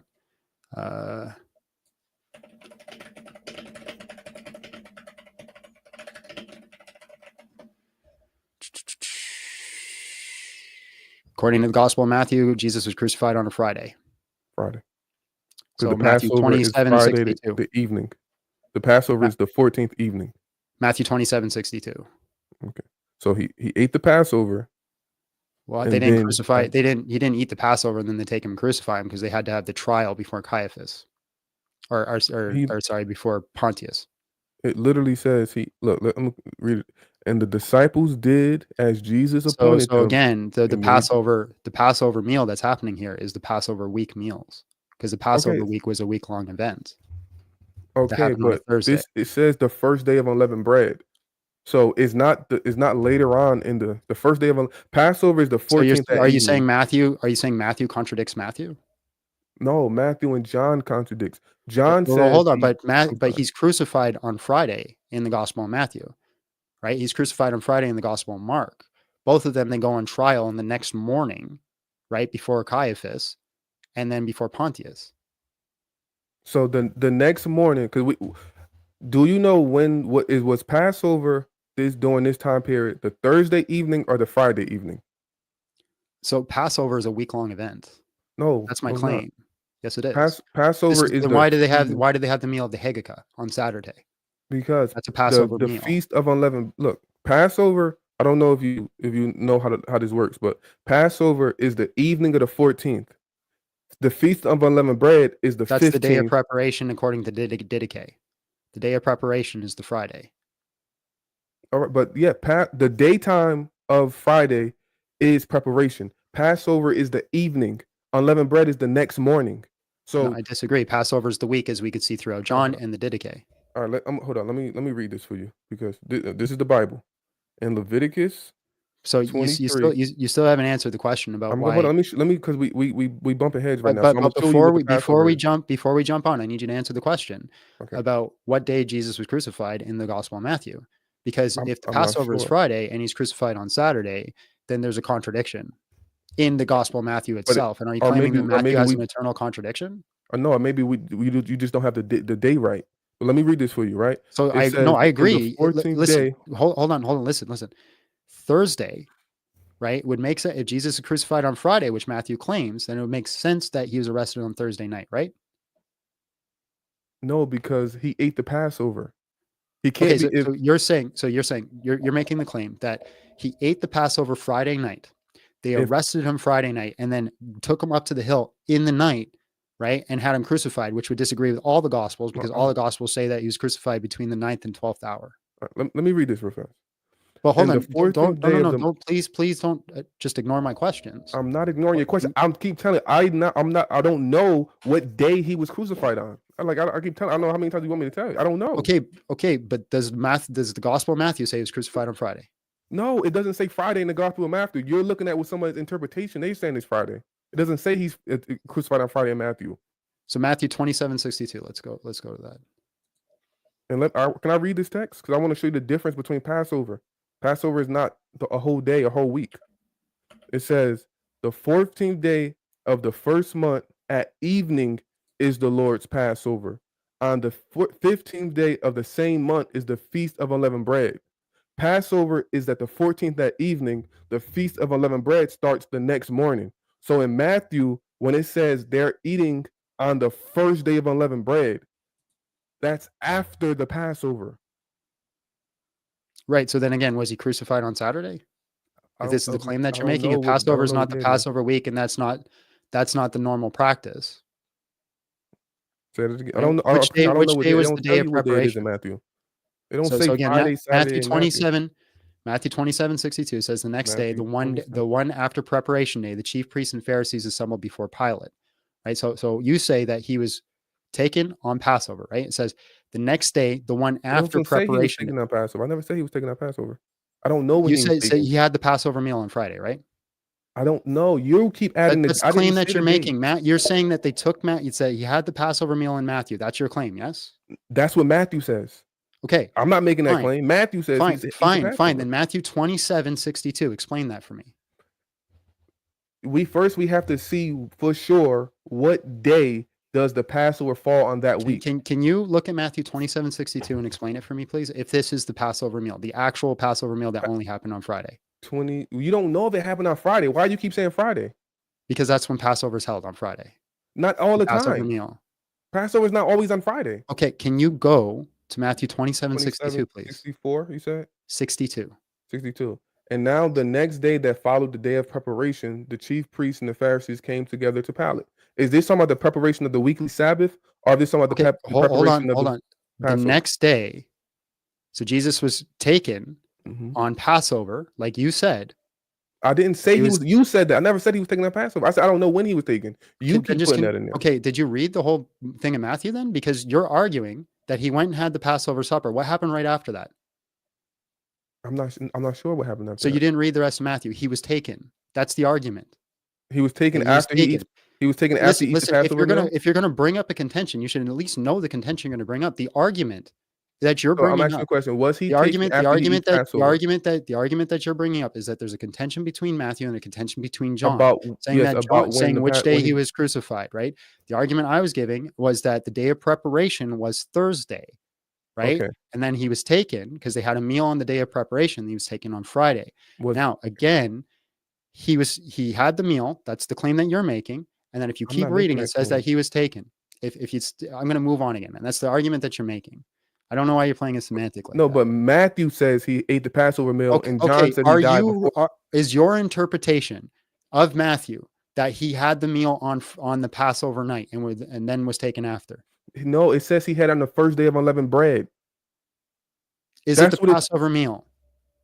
let me show. In Matthew 26:17, it says on the first day of unleavened bread. It doesn't Okay, say cool. Passover. So it's not then it's not Passover meal then. Let's read what it says. It says on the first day of unleavened bread, the disciples Right. came to Jesus saying, "Where wilt thou prepare to eat the Passover?" Okay. So if it's the Passover, the only Passover meal that you're talking about, can you explain Matthew 27:62 then? This is not understanding. I understand what you're saying. I understand it better than you do. I'm gonna in Matthew 27, when it says the day of preparation, is that the preparation for the weekly Sabbath, or is that the preparation for the Passover? It's two preparation days. Yes. Okay, but here's the problem with your argument. Doesn't I'm not matter making which an argument. I'm asking a question. it doesn't matter which preparation day it is because it happened after Jesus was arrested. Oh, that's the point I'm making. John says he was arrested before he ate the Passover. Matthew said he ate the Passover. Yes, I understand the contention. Okay, now let's think. Okay. We're just going to look at Matthew 27. Okay. Matthew 27. They go and eat the Passover.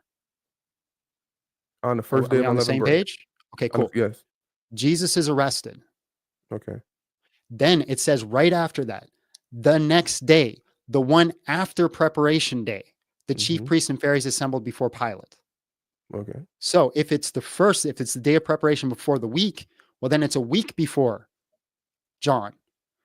If it's the preparation day before Sabbath, then it's on Thursday, like John says. No, you said if it's the day before preparation, then it's Thursday. What you said? The next day, the one after preparation day. The one after preparation day. Preparation day is the day before Sabbath.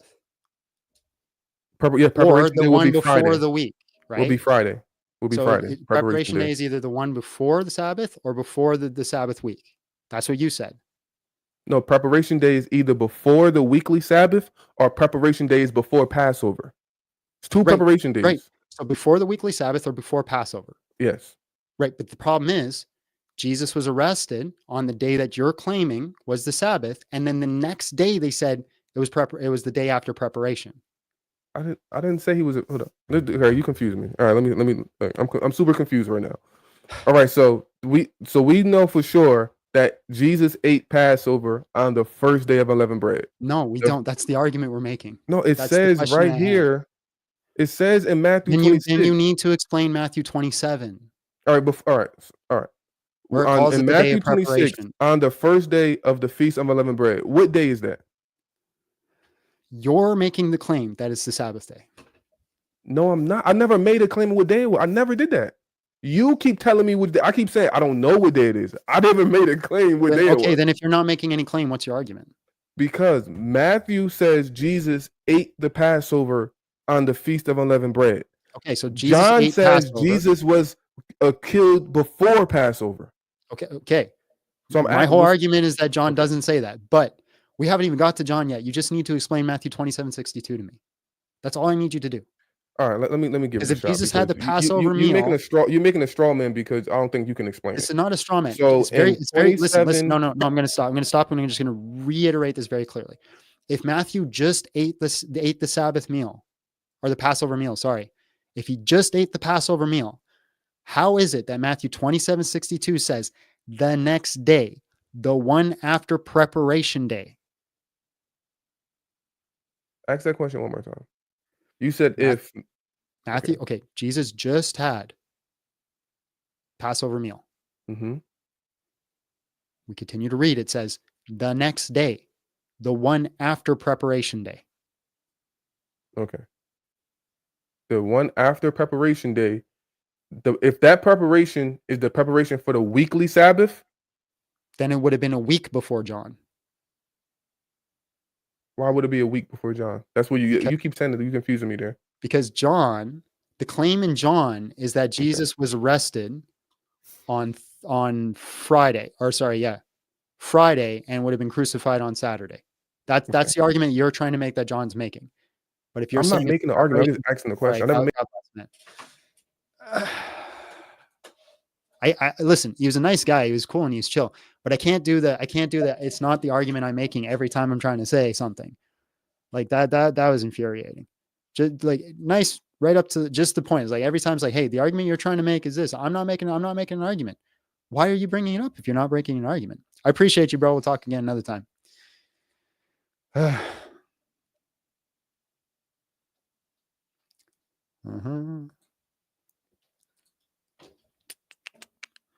Oop, wrong button.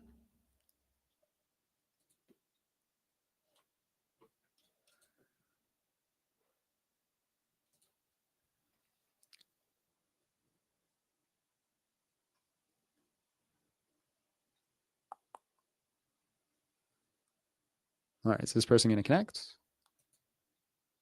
You're up late. I don't gotta go to work tomorrow. Yeah, no, just saying. Do you want to entertain the crowd while I take off my hoodie? No. That should be the entertainment. We're Christians, baby. We're not allowed to do that. Oh.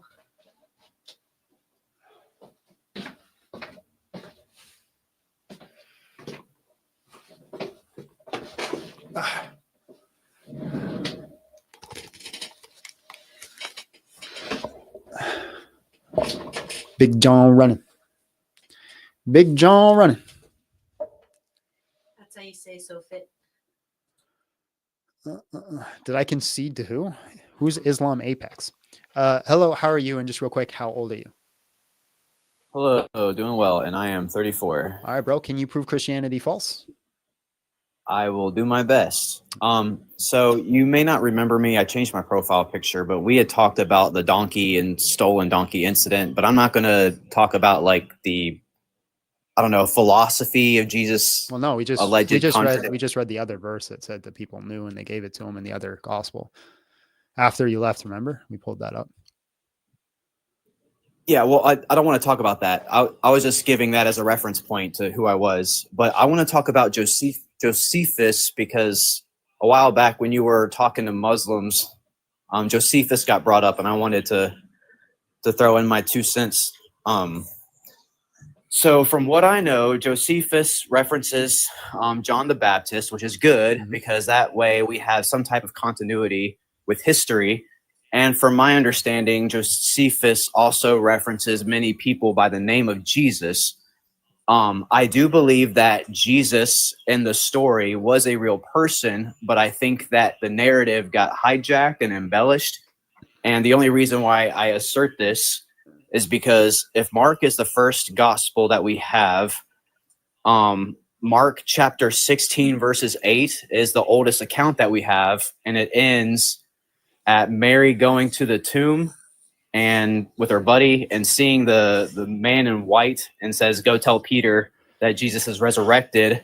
But there's no body. It didn't take until like 70 something years later where Mark chapter 16 verse 9 onward got entered into the gospels of like the resurrection story.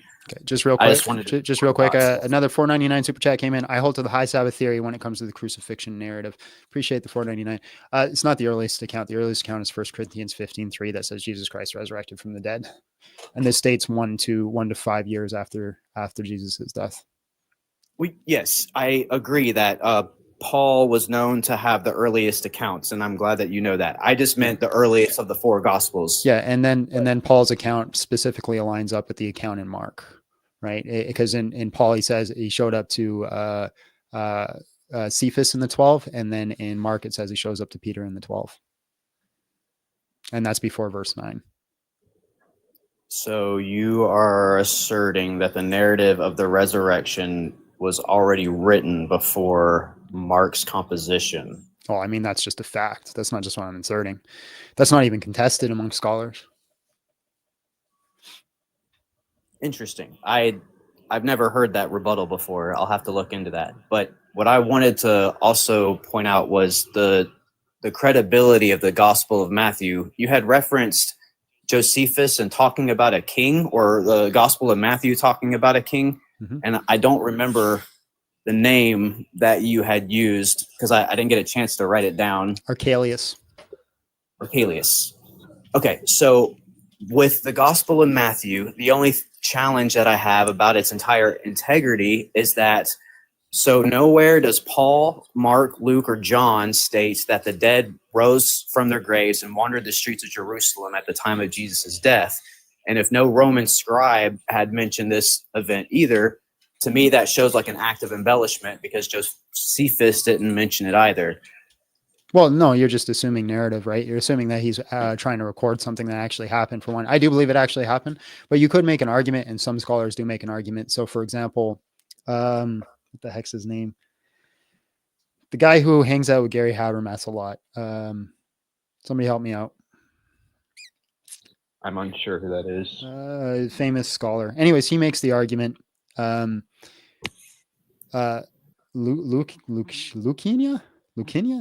Lacona, thank you. Yeah, so my Lacona says that that the resurrection account in Matthew is hyperbolic, talking about the power and authority that Jesus had over life and death. Now, you could make that argument. I don't hold to that argument, but that is an account you could make. Outside of that, if we were to say that it is an actual historical event, yeah, it'd just be an argument of silence. Right. I agree. Okay, that was all that I wanted. I just wanted to hear your 2 cents. I had never heard of Paul mentioning resurrection before Mark. That's actually a really good point that I never considered before. Thank you. But I want to thank you. I appreciate it. At the end of the day, it's about the truth. So, amen, bro. I hope you have a great rest of your night and power to the search. God bless, man. Good luck on your journey. Thanks. You too. Yeah, I'm not a fan of that argument either, Jordan. I'm just saying it could be made. I've been holding this philosophy lately of granting arguments, because I think even if we grant a lot of people's arguments, it still doesn't disprove the gospel.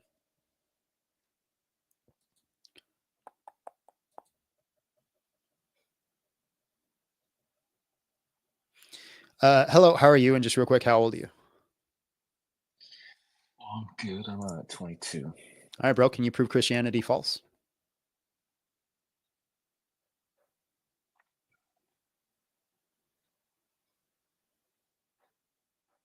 Just grant the gospel is false. Bro, I can't hear you when you're out of the app, by the way.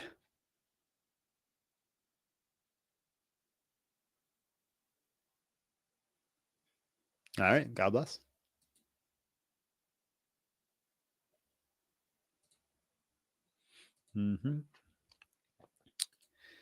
Hello, how are you? And just real quick, how old are you? Majid.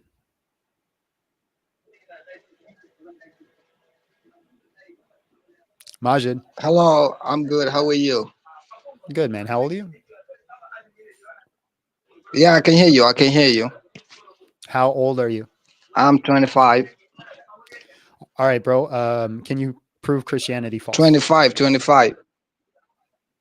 I think there's a big delay. You might have to come back. Sorry. Hello, how are you? And just real quick, how old are you? Hello, I'm 25. All right, bro. Can you prove Christianity false? I think I could present an argument against it that's, pretty much like that. All right, go ahead. According to Deuteronomy 18, a prophet who makes a prediction that fails is not to be followed as an authority, correct? I think it's more along the context of somebody who just talks out their ass shouldn't be followed. Deuteronomy 18:1. I think verse 22. 22. When a prophet speaks in the name of the Lord and the message does not come to pass or come true, that is a message the Lord has not spoken. The prophet has spoken presumptuously. Do not be afraid of him. Right. So I believe in the Gospels, Jesus says that the second coming would happen in this generation, right? Nope. Talking to his disciples. No, he didn't say that. He said that you will see the kingdom of God. Before he said, truly, some of you will not pass away until the kingdom of God is at hand. And then the very next verse, he goes up to the Mount of Transfiguration and shows his full glory. Right, right. But there's another one I'm talking about. I think this is Matthew 24, verse 34. He says, "This generation shall not pass until all these things are fulfilled." And part of the discourse was talking about the second coming. 24 what? Matthew 24, verse 34.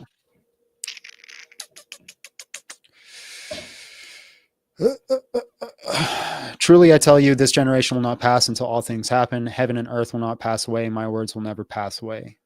Yes. Now learn what things. Now learn from this, the fig tree. As soon as its branches become tender and sprout leaves, you know that summer is near. So also you will see all these things. You will know. Okay, you got to give me more context, bro. Where are we starting? Right. It depends how much context you want, but verse 29, I guess, would be So decent they enough. tell you, there he is in the wilderness. Do not go. Here he is in the inner rooms. Do not believe it. Just for the lighting comes the east. Immediately, wherever is a carcass, the vultures will gather. Immediately after the tribulation of those days, the sun will be darkened and the moon will not give its light. The stars will fall in the sky and the powers in the heaven will be shaken. At the time of the Son of Man will appear in heaven, and all the tribes of the earth will mourn. They will see the Son of Man coming on the clouds of heaven and with the power of great glory. And he'll send his angels a loud trumpet call, and they will gather his elect from the four winds, from the end of the heavens and the earth. Now learn this lesson from the fig tree. As soon as its branches become tender and sprout leaves, you know the summer is near. So also you will see these things, and you'll know it's here, right door. Truly I tell you, right, this generation will not pass away until all things have happened. Yes, I'm aware of this context. Yeah, so not every Christian holds this view. I'm a partial preterist. And do you know what that is? Is that the idea that all this was fulfilled, the destruction of the temple? Yeah, this was fulfilled at the temple. Hence, the very specific part where he's talking about here, coming on the clouds. Where is it? This coming on the clouds. The only reference that we see to that is in Daniel 7. Daniel, and then Daniel 7, and then there's another reference that happens with the destruction of Babylon, where Yahweh will be the one coming on the clouds, and it's usually in reference to God coming with his authority. So I think Jesus came on the clouds of heaven here and destroyed the temple. So, coming on the clouds, I've seen a couple of places, as reference to the divine, right? Mm-hmm. The cloud rider motif. Right, but specifically with regard to the Son of Man and getting dominion over the world, that I think is specifically to Daniel 7.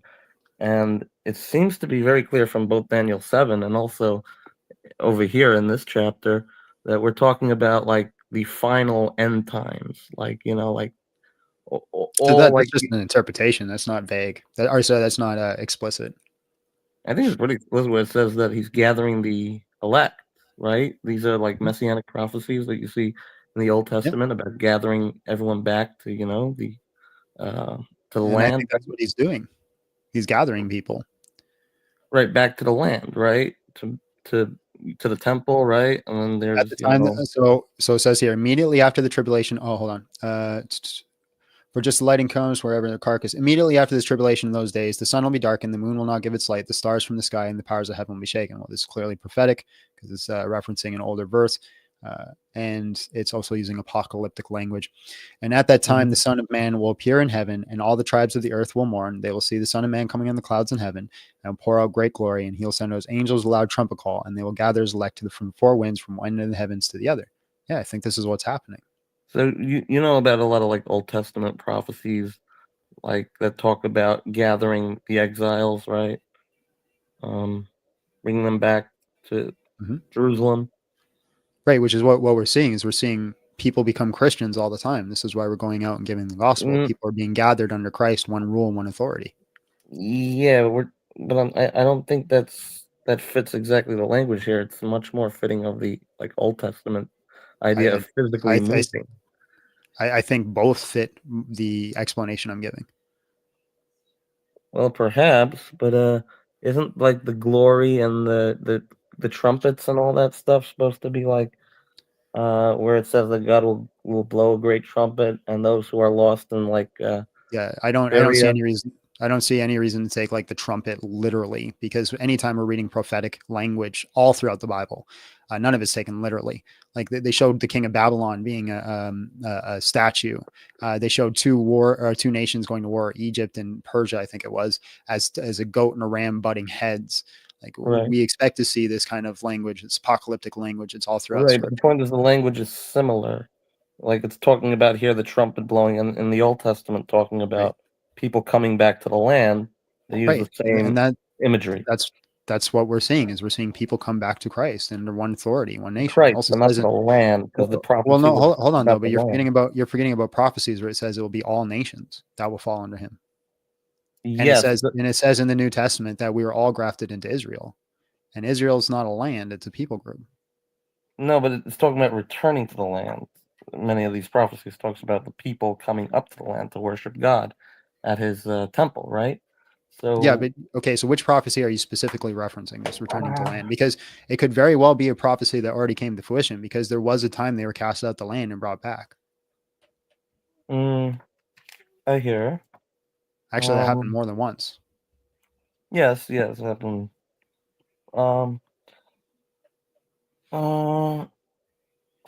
I guess Isaiah, perhaps 43-ish.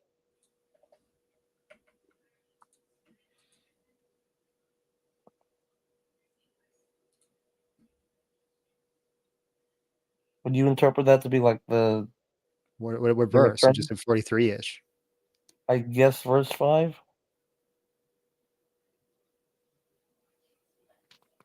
Do not be afraid, I am with you. I'll bring your offspring from the east and gather you from the west. Well, part of that is they're all going to come back to the land. So you think this was already fulfilled? I'm just wondering. I don't know. I'm not, listen, Old Testament prophecy is not really my thing. It's not something I've really studied. I don't know which specific thing this is referencing. Could have referenced something that already happened with Ahaz. Could be referencing something that comes in the future. I think there's a lot of dual prophecy in Isaiah, which isn't a problem. Partially what I'm talking about is the prophecy that is in Matthew, I think is fulfilled with Emperor Nero and the temple. A lot of it. I don't think everything that Jesus part said of is it, fulfilled. right? Because part of the chapter does explicitly talk about the temple being destroyed on the calamity. But I think this entire prophecy from verse 29. Even if you read Matthew, Jesus is always talking about trials, pains, suffering. They will hate you. All these things that will happen to them. Then he also talks about the destruction of the temple. He talks about all these things. And then what happens? Titus and his son destroy the temple, right? And then Nero starts ruling and he starts persecuting, executing Christians. To me, it's just more logically to sound to say that's what Jesus was talking about. No, well, he did talk about it earlier, but in verse 29, I believe it says immediately after the tribulations. So that means the tribulations finish, and then something new is going to happen. And that's the rest described about the kingdom of the Son of Man coming in the clouds. Yes, so I think the idea is it's not fulfilled in destruction; it's fulfilled right. This part is talking about right. So this part's talking about the Jewish war. Verse 29 says immediately after the tribulation, so that means after the war. Yeah, the Jewish war wasn't one day. No, it was a couple of years. The war, but it's right, saying and then after that the ended with the tribulation. destruction of the temple. Well, or perhaps with the fall of Masada a couple of years later, but the key part of the verse is that it says after the tribulation, immediately after. So they were into tribulation. Then the temple was destroyed. Right, and then it says after the tribulation will come these signs in the heavens and all this apocalyptic stuff. So if you're going to try to so they're under tribulation, and then these signs happen, which is the destruction of the temple. No. That's part of the tribulation. It's the destruction. No. Okay, listen, we're going to do this step by step. Tribulation happens, persecution, all those things happening, right? The sun will be dark and the moon will not give light. The stars will take away. This is apocalyptic literature. This is talking about like how things will feel, right? In those moments. At the time, the Son of Man will appear in heaven and all the tribes of the earth will mourn. They'll see the Son of Man coming on the clouds of heaven in the power of great glory. That's the destruction of the temple. That's what I believe that is going on there. Doesn't it explicitly mention the destruction before verse 29? That's relevant. No, because that would mean that it was already mentioned and already spoken about. Mentioning it doesn't mean anything. No, it'd be mentioned. I can mention things several times. That doesn't mean I'm giving the chronological telling of it. I think it is actually pretty chronological, especially given verse 29. Where then? Where specifically? So if it's chronological, I think somewhere he mentioned. Why is everybody bringing up prophecy tonight? What? Well, it's difficult to prove a negative. The only thing I could think of is, false prophecy. You can absolutely prove negatives all the time. I don't do it know. all the It's time. difficult, but no, proof is a Anyways. pretty high bar myself. But I think Which it's verse are we talking verse about? 29. Where does he mention about Daniel? He mentions the prophecy about Daniel. I don't know, man. It's your argument. Yeah, I believe in that chapter he says that when you see the tribulations in the book of Daniel. You said that he talked about the destruction of the temple before. Where? Yeah, I believe in somewhere in the chapter he mentions when you see the tribulations mentioned in You're the not book of answering the Daniel. question. Good night, I love you.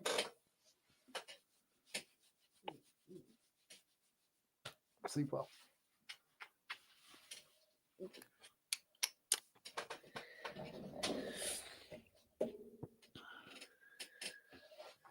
Go ahead. Yeah, I believe in the chapter he talks about the tribulations mentioned in the book of Daniel. I'm sorry, I just don't have a Bible open, and Right, but you're telling me he talked about the destruction of the temple beforehand, so therefore he's talking in chronological order, so therefore it would make sense for him to talk about the temple later. I need you to back up that argument. yeah, I'm trying to. It's just I don't have the book memorized. I don't have a book in front of me, and Okay, well, I think then if I come back when you got it, bro. But at this Sure point, thing. I'm not convinced. Sure thing. All right, man. Appreciate you. God bless. Thank you. Bye. Mm-hmm.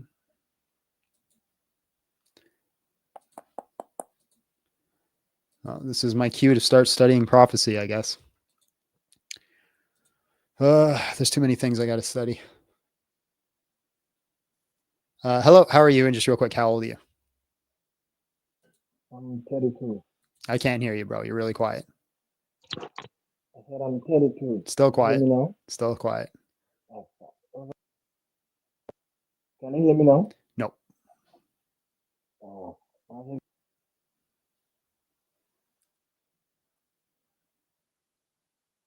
hear me now? A little bit. Okay. I said I'm 32. You're still quiet and muffled, bro. I am. Can you hear me now? No, you'll have to fix it and come back. Appreciate you, though. We tried.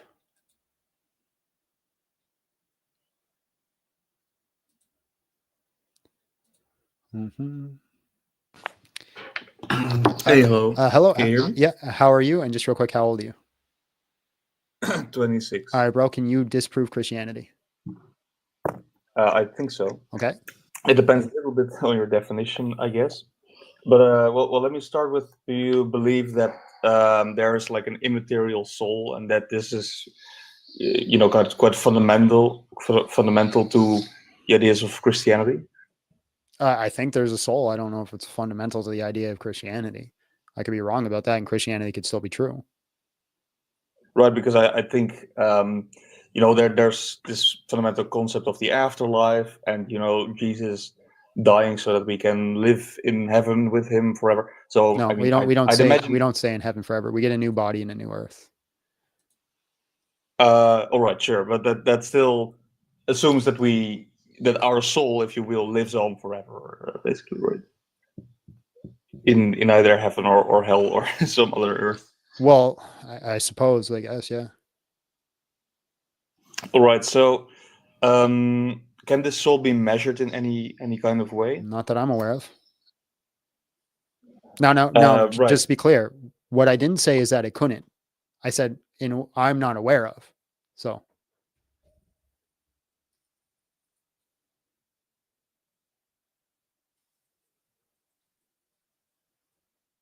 Hello?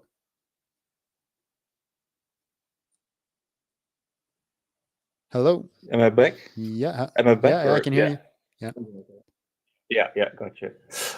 Yeah, I mean, the scientific community has studied all kinds of things, obviously, including the brain and the particular way in which neurons fire and all that. And it seems to be an entirely deterministic process with causes and effects. No, it isn't. And so, Oh, how is it not? Yeah, so the only thing that scientists have determined through the study of the brain is surface level intuition. So, for example, like when we're driving down the road, we turn left, we don't really think about it. We turn right, we don't really think about it. We hit the brake, we don't really think about it. These are passive thoughts that go through the mind. Through the study, we have no evidence whatsoever of the human conscious experience. Human conscious experience, but let me put it this way: all of our actions, all of our conscious actions are related to our thoughts, basically, and these conscious. That's an assumption. Yeah, but I mean, if I'm talking right now, let's say, you could say that that's the stuff that my soul is thinking in a way, right? I don't think a soul thinks. Well, then what does it do exactly? I think it's the part of like what you are. It's what you. It's like that. I think there. Well, not even I think. It's just the awareness, the concept of like me. Whatever makes me is my soul. It's very difficult to explain. It's like, can you explain to me? Can you give me the definition of the human conscious experience? No, not quite, but no, but we agree. We agree the human conscious experience is like intuitively true, right? Right, and how can we, like, what difference would it make if we didn't have a conscious experience? Like, how would I be behaving differently, for instance? Well, no one would be aware of it. These things would be happening arbitrarily. They'd be ad hoc. And let me ask this: like, does my consciousness take in information from the world around it, basically? These are questions that people have been asking since the beginning of time, my friend. I don't think you and I are going to solve the problem of the human conscious experience on this live. But it seems like a pretty straightforward thing. I mean, my consciousness is perceiving the things around me right now, surely. Otherwise, I wouldn't be conscious of anything. I mean, I can consciously see my hand right now, the phone, your phone. I mean, surely I'm taking in the physical world. But how much of that is your human conscious experience versus how much of that is the latent aspects of the brain, right? Like it's hard to differentiate between what's going on and what's happening there, where things are being stored. Sure. And like, for example, we have a subconscious that we don't really interact with yet is still part of us and interacts with us and gives us information. Like there's a whole bunch of information that we do not understand about the brain. So I think to make any active positive claims about the brain to disprove any sort of belief is really a non-starter. I agree that there's this subconsciousness that we're not aware of and communicating with our conscious brain and our body and stuff like that. But what I'm trying to get at is that at the very least our consciousness does take in information. I'm not saying that that's the only information that it takes in, but it is rooted in a physical world, let's say, right? Surely. Well, that's begging the question a little bit. To say it's rooted in the physical world is to presuppose that, Christianity and the soul doesn't exist. So there's no physical world? No, I'm not saying that there isn't a physical world. It doesn't have to be rooted in that. It can participate in it. It can participate in it, right? So in other words, there is a communication basically between the physical world and the soul, if you will, both ways. Basically, I can perceive it, and also my soul can cause me to do things in the physical world, basically, right? Sure. I'd say that your conscious experience interacts with the physical world. Right. So my soul can direct me to take a walk, for instance. Would you agree with that? Like well, I don't know how much of that is your soul versus your brain versus your like there's a whole bunch of things going on in the mechanism. It's like saying, hey, what's picking up this? Is it my fingers? Is it my hand? Is it my brain? Is it my soul? Is it my conscious experience? Is it John? Like, I think the question you're asking is too broad. But it does, in some cases or many cases, play a role. Not necessarily the entire role, but it plays a role. Well, I think right? Yeah, anything that I play a role in, the entirety of me plays a role in it. Right, and including this immaterial soul, sort of. Yeah. So to come back to that, like all of those things, though, all of those decisions, we know that those arise as a consequence of neural processes. No, we don't. That's the problem. You're saying we know, we don't.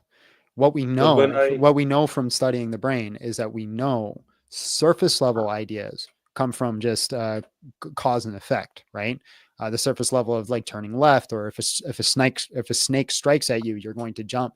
But we have no evidence about like deep contemplation or being rational. We have none of that. But when deep contemplation causes me to take a certain action, for instance, picking up the phone, right? I mean, something like that can be caused by this soul, basically, right? I didn't say it's caused by the soul. I say the soul is a part of it. I don't know. For example, my human brain can be completely detached from my soul. All my thoughts and feelings that I have as John, the person that's here on earth, could be completely different when I detach from my body and just operate as my soul. Yeah, I wouldn't say that's possible, because at the end of the day, though, this soul would have to. Why is it not possible? Because this soul would, at the end of the day, have to interact with my muscles in some way. It has to somehow cause those neurons to fire. Now, maybe indirectly, maybe not directly. Why? Because the muscles. I mean, do you not agree with that? So I don't agree with that, because a tree, right, has these things that has these like types of neurons. It's not neurons, it's different, but it has like this connective network. It's firing off information, it's growing leaves, it's operating, it's living. And I wouldn't say a tree has a soul. Sure, but I don't see really how that's related. But what I mean is, well, you're saying the soul has to do these things to these muscles, and I don't agree with that. Again, I think the soul can be completely detached from the body. Yeah, I mean, but then it wouldn't be able to affect our actions, is what I'm saying. Well, if the soul detaches from the body would stop operating. But you just said that you believe that it could be detached from the body. Yeah, that doesn't mean the soul stops operating. It means the body stops operating. Right, sure. Okay, but in the case that it is not detached, then, right? It has to somehow activate certain neurons. No, you can hook a body up to a machine that will cause the heart to pump, that will cause the muscles to operate, that will cause all the living processes to still operate through the machines. You could do that. Right. So in this case, the machine acts on certain neural pathways or neurons to ultimately. Right. So you just keep conflating brain with soul, right? I'm not saying the brain is the soul. I'm saying the two things can be separate from each other. Okay, let me summarize. What I mean is, all of our actions are in the physical world have to somehow be caused by other physical processes. They can be caused by non-physical processes. That's an assumption. It's not an assumption, because we have never found any evidence for neurons acting that's an argument for silence. From what? An argument from silence. From silence? What do you mean with that? You're saying we haven't seen it, so therefore it doesn't exist. Exactly. We have a lot of evidence. We have a lot of measurements. Okay, but if you want to make that argument, then 2,000 years ago, did quantum mechanics exist? Yes. But no one saw it. Well, we hadn't looked into it. Okay, but then it didn't exist because. No, but we have looked into how neurons work. We haven't looked into. But hold on. Your argument is we haven't seen anything else, so therefore this is the only explanation. That was your argument, yes? Not the only explanation, but there's no. When you do a test, and time again, there's nothing that can't be explained by deterministic causal processes. Then you kind of have to draw the conclusion. Okay, well, there's no immaterial force influencing our neurons or our brain in some way. I never said there was. Well, because that's what a soul would. No, I keep telling you this from the very beginning. Here's the problem I'm having with your argument: is that you have an idea what my argument should be, and you're trying to fight against what my argument should be rather than the argument I'm presenting. I never said the soul operates the brain and does all these things. I think the soul is the concept of like my self-awareness, but my brain can be separate from my soul. My brain can do all those things aside from my soul. I don't see why not. Your brain can do all those things aside from your soul. Exactly. That's my point. So the concept of a how does soul, that disprove the soul? Because it's basically Occam's razor, right? The brain can explain, and the neurology and all those. But you're saying the brain has to explain those things. If not, it doesn't exist. It's a ridiculous argument. The brain does explain all of those things. Right? No. You're saying the soul. If the soul exists, it should explain all those things. And you say there's no evidence of it explaining those things. Listen, you're making an argument up for me that I'm not making. I am not saying the brain or the soul is the cause for neurons firing and operating in the muscles and all these twitch fibers. I'm not making that argument. You are. Yes, yeah, but implicitly you are, because you No, are I'm saying not. that our soul, because you are saying that our soul plays some kind of role, not 100%, but some kind of role in our actions ultimately. So surely at some point it has to interact. Okay, so with. so hold on. Does this container is this container part of my brain? No. Well, it plays some sort of role in my actions. I've seen it, I use it, I operate it. Because of its existence, I operate in a different way. Okay, so but we can observe this this topic you presented. I mean, we can measure it. We can't measure the soul. Right, but We've never... no. Listen, I'm not even talking about measurements, bro. Just stay on topic. Your argument is that it has some sort of interaction with the world, so therefore it has to be operating my brain, and there's no evidence of that. That's not my argument. This has an interaction on my brain, yet it's not a part of my brain. Yeah, because it's part of the physical world. That's not even the argument I'm making. Follow the argument, bro. At least tack the argument I'm making. Well, what can argument? Somebody do? Okay, I'm just saying the soul exists. You're asking for the mechanism on how that operates, and I'm saying I don't know. Well, not just a mechanism, but that there is a mechanism to begin with. And I'm saying we've proven that I'm not even saying that there is a physical mechanism that you can do to operate with the soul. And you're saying because we can't see it, therefore it doesn't exist. How is this an evidence of my God? I'm saying I have faith in a soul. I believe a soul exists. And you're saying, well, I can't see it, so therefore it doesn't. That's your whole argument. Yeah, kind of, because we've looked into this. We've looked into how the brain works. We've looked into how muscles are... Listen, Linda. Pay attention. I want you to repeat after me. I, John Steele. I'm not John Steele, but say you, John Steele. All right. You, John Steele. Am not making the argument. I'm not making the argument. That the soul...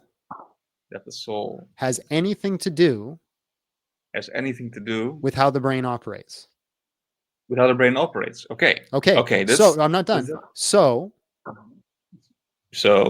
any arguments on how the brain operates? Any arguments on how the brain operates will not convince John. Will not convince you, John, that the soul doesn't exist. That the soul doesn't exist.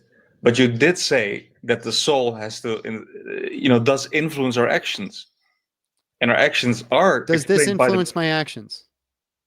Yes, because we can. Is it part of my brain? No, because we can measure it. Okay, so can my soul influence my actions without being a part of my brain? Yes, but again, okay. So then, would my brain be able to have its own mechanisms and own ways of measuring things without having to measure the soul? It doesn't measure anything, but it would have to interact with it. Can my brain have its own mechanisms and own ways of firing neurons without having to measure the soul? Yes. Okay, so then again, what argument are you making against the soul? It seems almost like you're agreeing with me. You're agreeing that the brain itself and all the physical processes entirely explain your behavior, and there's no need to invoke a soul. As a matter of fact, there is no soul nowhere, not inside the brain, not outside the brain, that in any way affects how our brain works or how our behavior works. Right? How does that disprove anything? Because there is because the whole point of the soul is that it does affect your behavior. Who said? According to who? Really? Are you going to say that if I do something, I don't know, if I murder someone, that my soul is not going to be judged for that because my soul did it? I don't know how the soul operates. I don't know the mechanisms of the soul. Well, it seems like we both agree then that the soul is kind of irrelevant, like it doesn't do anything in the material world. I'm not saying it. I'm not saying it doesn't do anything. Yes, you do, because you. No, I'm not. I'm saying I don't know. Oh my God! Let me. It is mutually exclusive. If the brain is 100% responsible for all of our behavior, then that means that the soul is 0% responsible. That's it fine. Is an entire. Okay, so I guess we both agree then that there's. Then how does that disprove the existence of a soul? Well, because the whole point of a soul is that it does affect the behavior. It is according responsible. To who? Is it not? When I murder someone, is my soul not kind of responsible for that? You're going to be on trial for that, whatever you are in that time. Yeah. Now, like I said, what is the Christian belief? Is we get a new body. Okay, sure. So we'll have a new body, a new mind. We'll have new processes, new eyes. I don't know what the soul is like. I don't know how the mechanisms of the soul works. I don't know what argument you're trying to bring forward here. Well, my argument is that there clearly isn't a soul. There isn't something. Argument for silence. You're saying I haven't seen it, therefore it doesn't exist. That's your argument. That's a good argument. If we looked into something. Okay, then 2,000 years ago, quantum mechanics didn't exist. No, because we hadn't looked 6,000 years ago, Pluto didn't exist. Because we hadn't performed any experiments on it. Hold on. Are you telling me that we didn't look at the night sky and perform experiments by trying to figure out the patterns of the stars and the lights and all those types of things? No, you'd need some better instruments and all that to determine. No, but are you telling me they didn't perform experiments where they were trying to figure out the things of the sky? Ancient Egyptians and ancient Greeks, they weren't doing that. Not in the way that you would have. I'm not asking if they did it the same way. I'm asking if they did experiments. No, not scientific experiments. Define a scientific experiment. There's an entire statistical analysis. Define a scientific experiment. According to the scientific method, you need sufficient evidence. That's circular. Define the scientific experiment. Define scientific experiment. How do I need a machine to perform a scientific? Is that the only way to do it? Like, what is the exact method to perform science, my friend? I don't know. I don't have a clear definition. It's okay. So then, how do you know they weren't performing science? Yeah, because it's Anyway, leave that argument alone. But no, I'm not going to leave it alone. You're making the argument that we don't know. Therefore, it doesn't exist, except for thousands of years, people did not know, and yet it did exist. And your argument is, well, they weren't performing science. So I ask you, what is your definition of science? And you say, I don't know. So how do you know they weren't performing science? We do know. We can look at neurons. We know. What is the definition of science?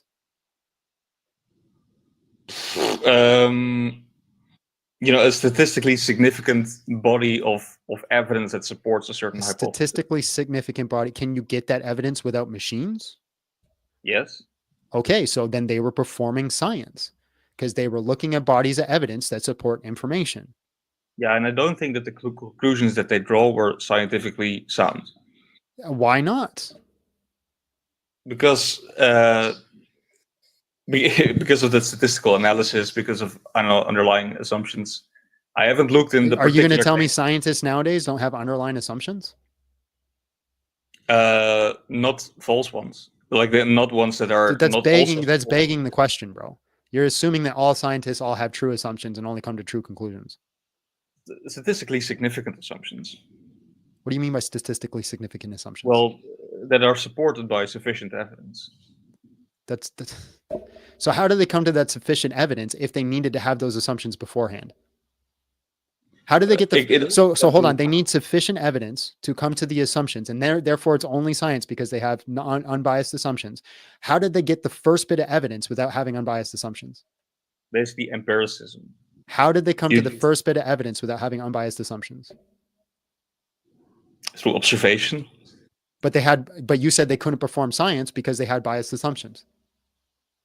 Well, for some assumptions, I guess you don't need other underlying assumptions. Right. You're maddeningly inconsistent. Appreciate you. God bless.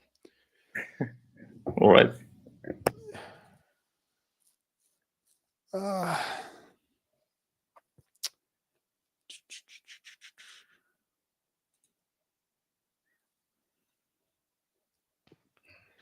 Hello. How are you? And just real quick, how old are you? Hey, I'm good. I'm 25. How are you? All right, bro. Can you disprove Christianity? No, I'm a believer. I just was wondering if you would answer a question or if you didn't want to do that tonight. Just want to keep it open for disagreeers. Okay. All right, bro. God bless. Mm-hmm.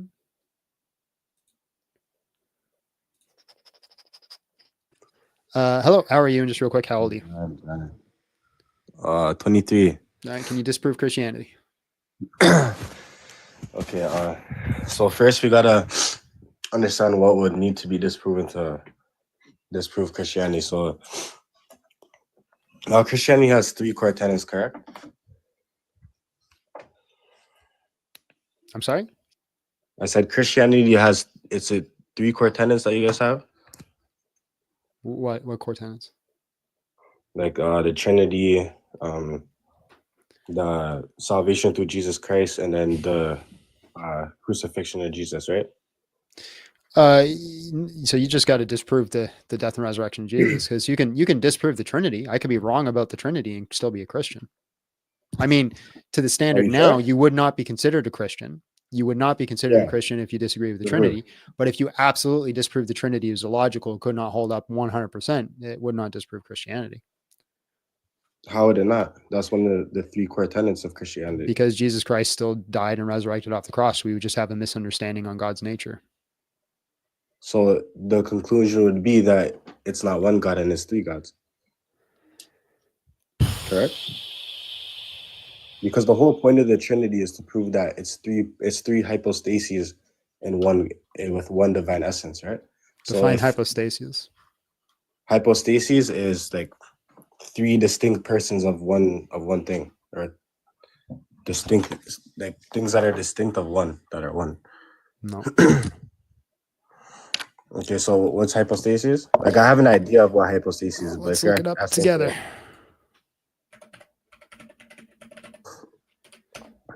Hypostasis, the accumulation of an underlying reality of substance and opposite attributes into which that lacks into attributes, or that which lacks substance.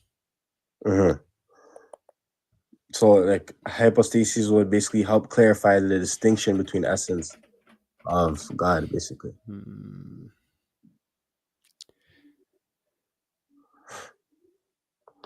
Distinct individual concrete existence of each person in the Trinity used to describe union, divine, human. Yeah. Okay.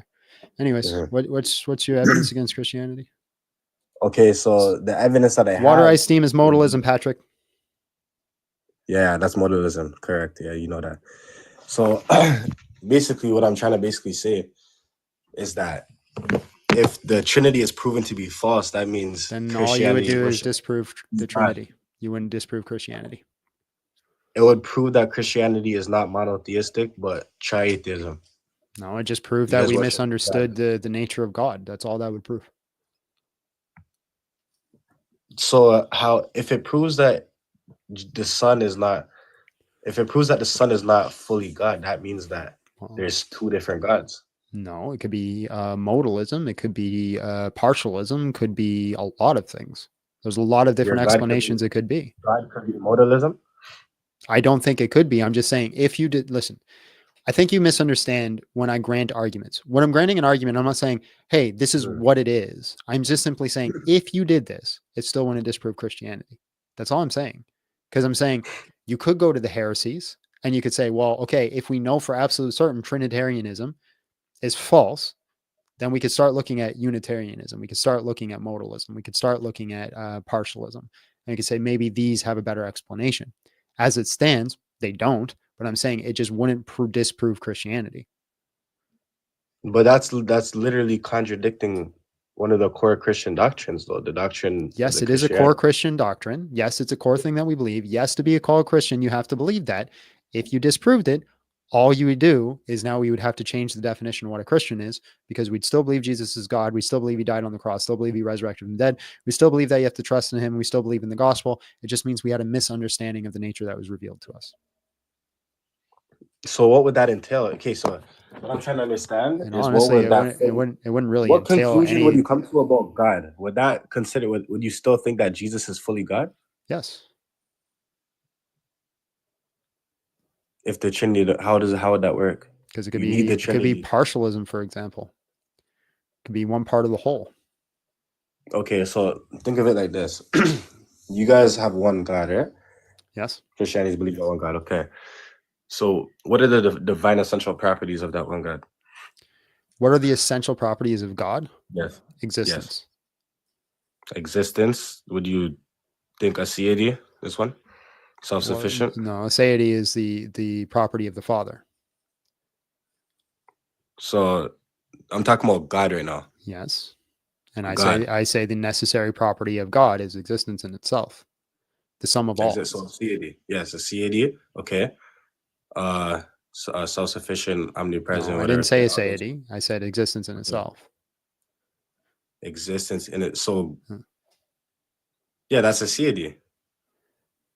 Okay. That's What's your argument? My argument is I'm trying to get you to tell me what the essential properties of the Christian God is, the one God. What is your argument against Christianity? I'm gonna go there if you just stay with me. I'm gonna take you there. I'm just asking you a question first. So the first question I just asked is, what's the essential properties of the one true God that you guys believe in? It's not three gods, it's one, right? Okay, so I don't know why you're doing this, because I know what you're trying to do. Trinitarianism is false. Why is Christianity false? No, you can't just tell me that the Trinitarian's false. I can. Listen, we do this. We do this every time you come up. The only thing you want to argue is the Trinitarian view. It's the only thing that you know how to argue. But the question is, can you prove Christianity false? Not can you disprove the Trinity, right? Because you could disprove the Trinity and Christianity would still be true.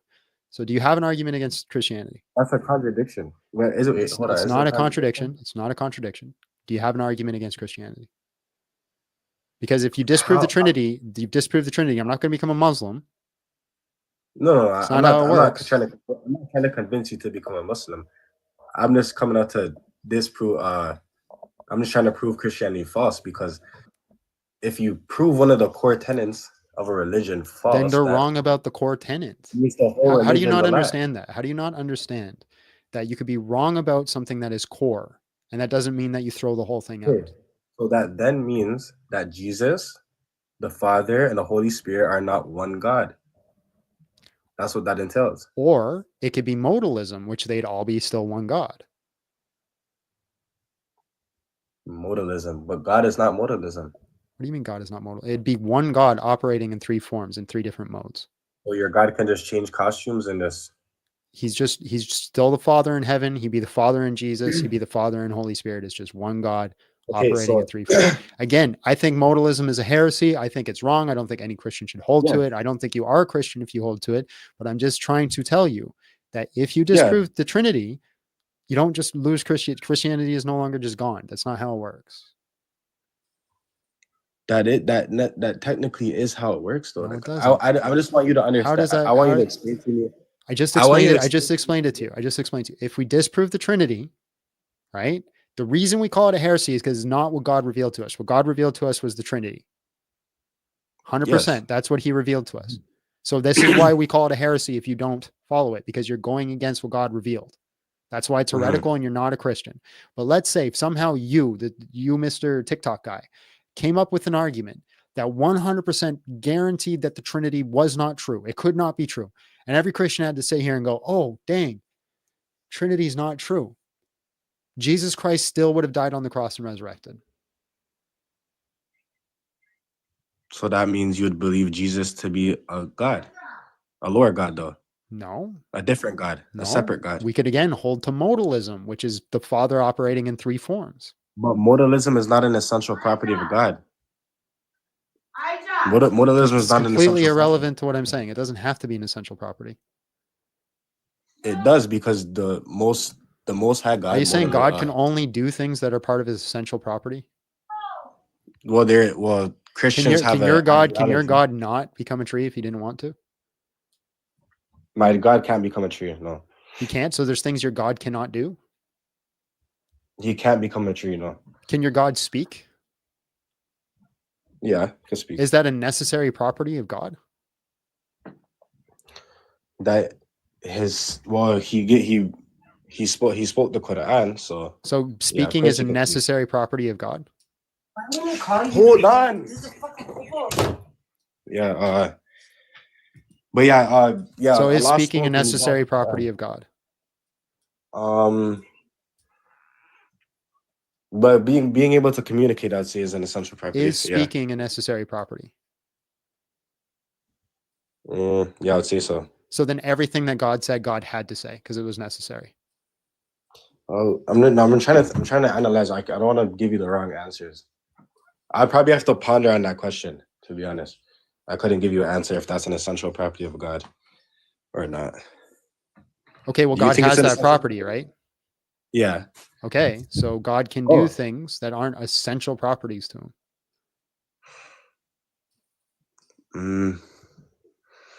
Trying to understand what you're trying to say right now.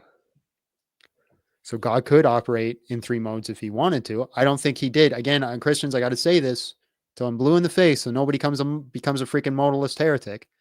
Modalism is false. Modalism is a heresy. You're not a Christian if you're a modalist. But again, if you disprove the Trinity, it would not disprove Christianity. Bro, God, I don't understand how it wouldn't though. How would it?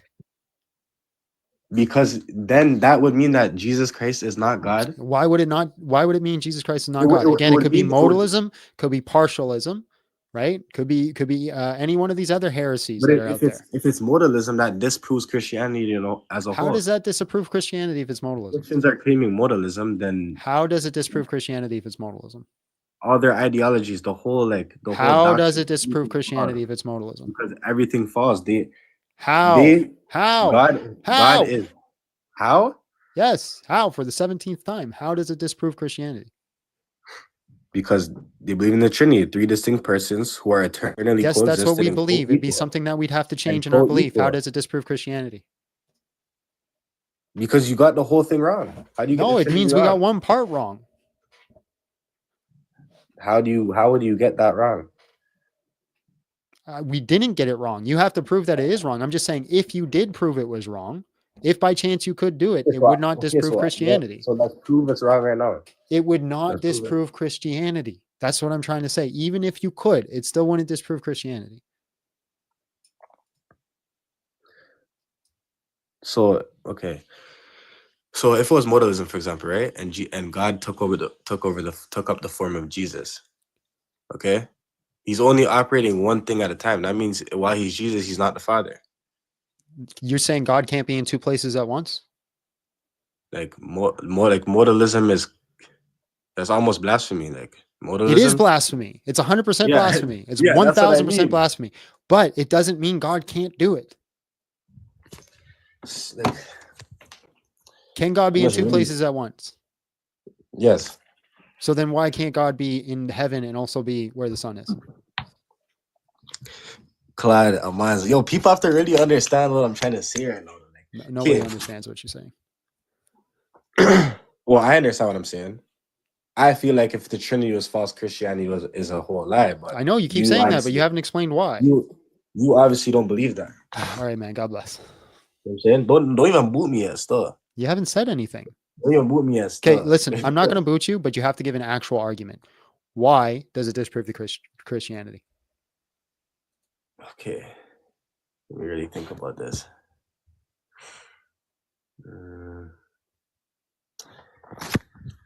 Why does it falsify Christianity? Well, the first argument I had was that the very first argument I had is that it's one of the core tenets and it violates that. Where apparently you're saying that it doesn't. Okay, let me ask you real quick. If I disproved one of the 5 pillars of Islam, is all of Islam false? Yes.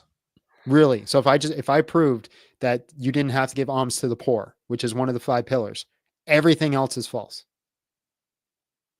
Yes, basically, yeah, 100%. All right, God bless. You don't believe that? No, basic logic, my friend. That's crazy.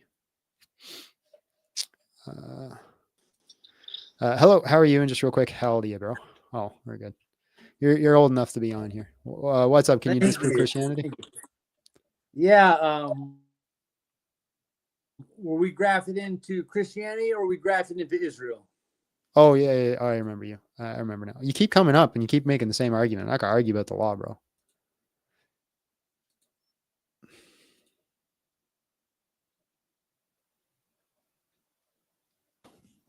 Hello, how are you? And just real quick, how old are you?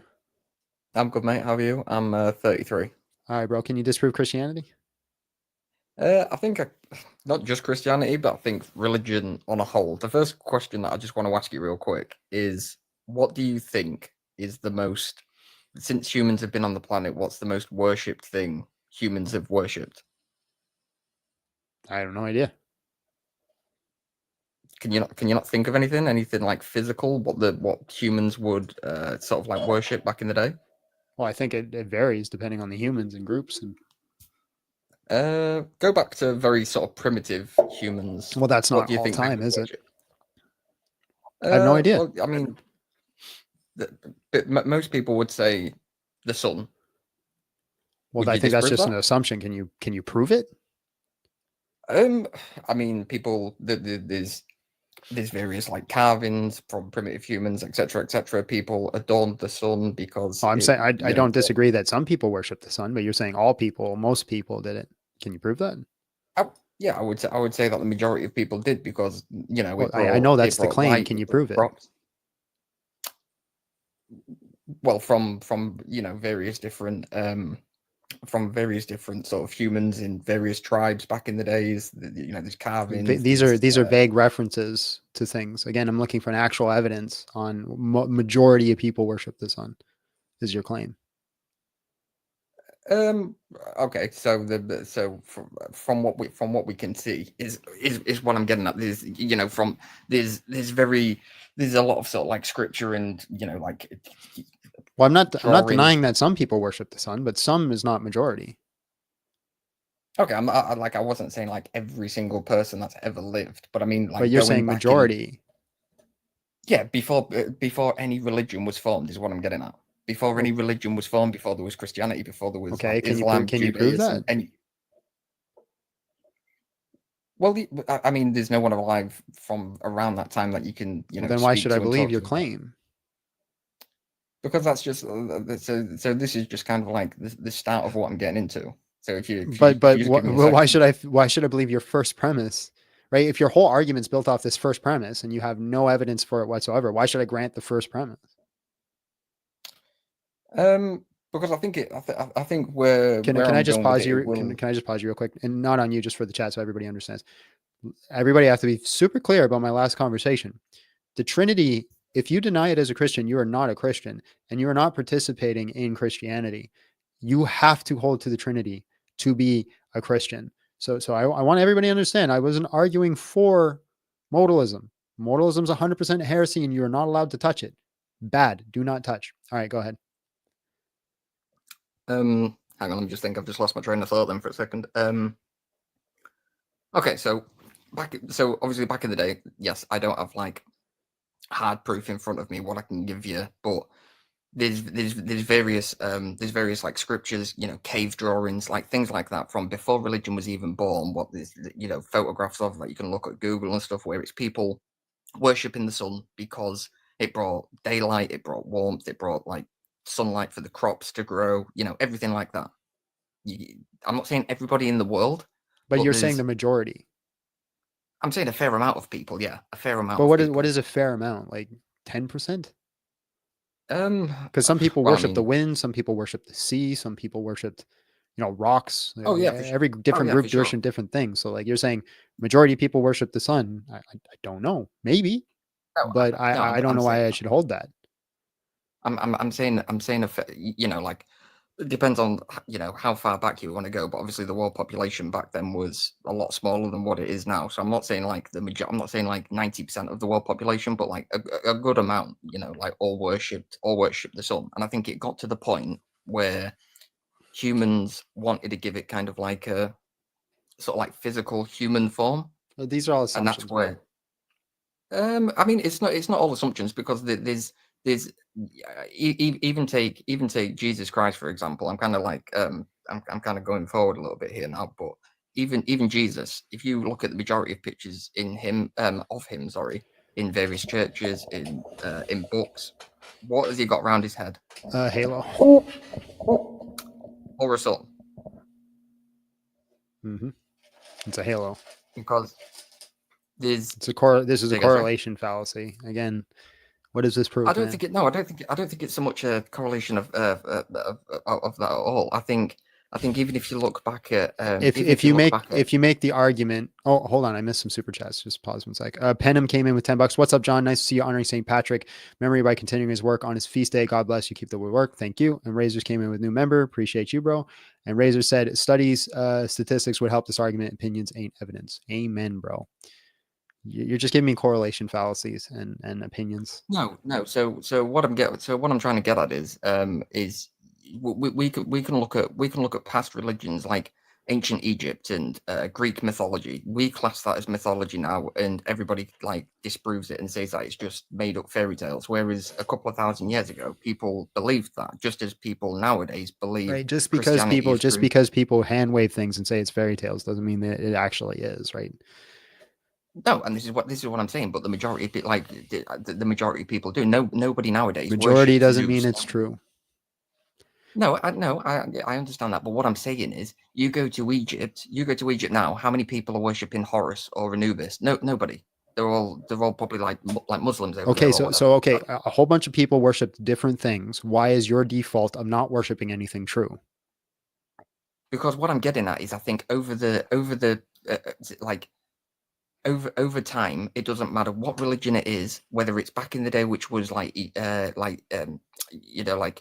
back in ancient Egypt, where it was like Zeus and Athena and all that, whether it was Greek mythology, there's always been religions, but then something new has come about, which I do want to just briefly get onto in a second. But in my honest opinion, one of the most dated sort of, whether you would call it a religion, is sort of paganism. What's your argument against Christianity?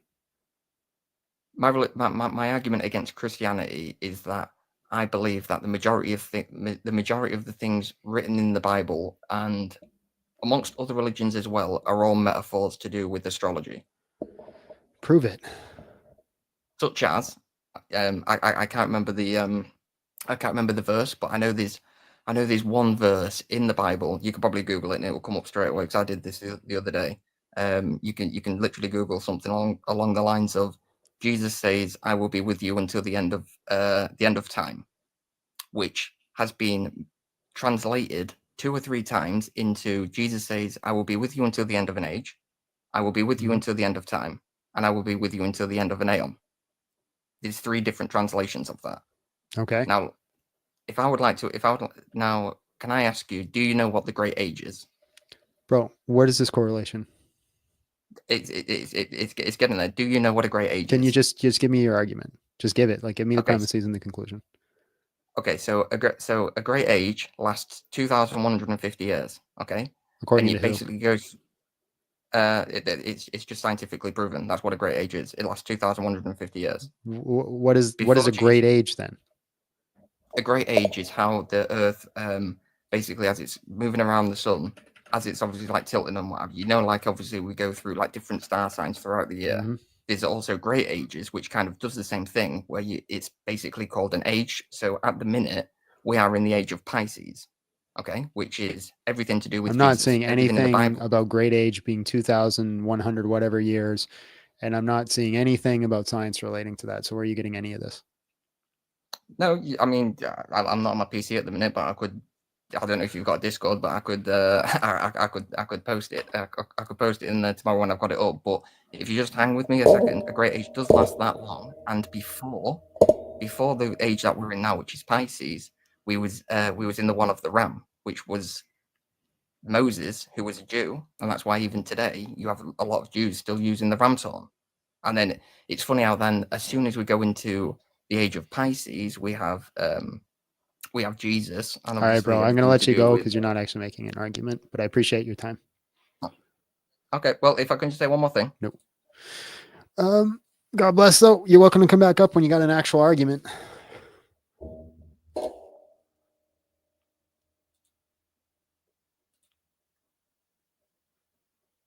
What time is it? Getting tired. Hello, how are you? And just real quick, how old are you? 40. All right, bro. Can you disprove Christianity? Absolutely, man. So exactly what you're talking about is correct. I mean, there's no way for anybody to disprove what you're saying, because what you're saying is correct. What the real natural source of Christianity is the Trinity and everything somebody believes in the Bible. Now, who wrote the Bible? Who manipulated the Bible? And how many people follow what has been manipulated? You're making some claims and asking a question as if I just grant those claims. Okay. Well, then go ahead and let's talk about it then, if that's okay. Okay, so it's who manipulated it, and how is it It's been manipulated? manipulated. I would say that Christianity, just like every religion, Okay. is only scratching the surface instead of Can you prove it was manipulated? like how would I prove it's manipulated on a Why lie? are you making a claim that's manipulated if you don't have any evidence for it? What claim are you making? I'm just claiming that Christianity is true. You're claiming that it's true. In what way though? Like That in Jesus a Christ different actually way? died on the cross and resurrected from the dead, and that if you have faith in him, you will have eternal life. So Jesus is the only way? Jesus is the way, the truth, and the life, and no one gets to the Father except through him. How can you say that when so many other religions have said the exact same thing about their... Do you spend money?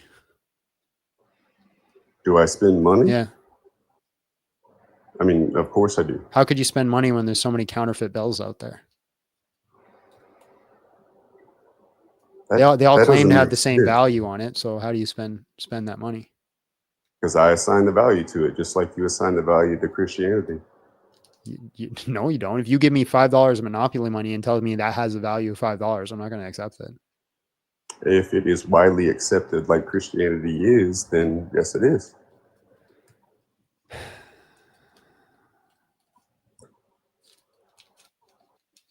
I believe what you say, bro. I believe that you say Christianity is true, but there are so many other religions that are exactly the same. And they're false. Man, that's wild though.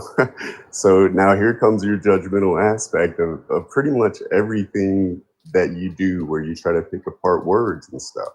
So it's not necessarily that Christianity is false.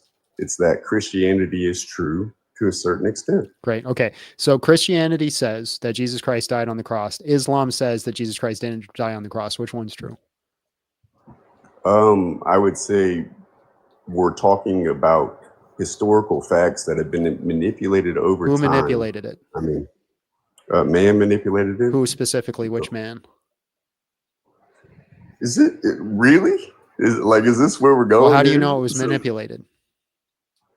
Okay, so the very first Bible, what did it say? What Bible? What very first Bible? What was it called? The very first Christian Bible. What was the very first Christian Bible called?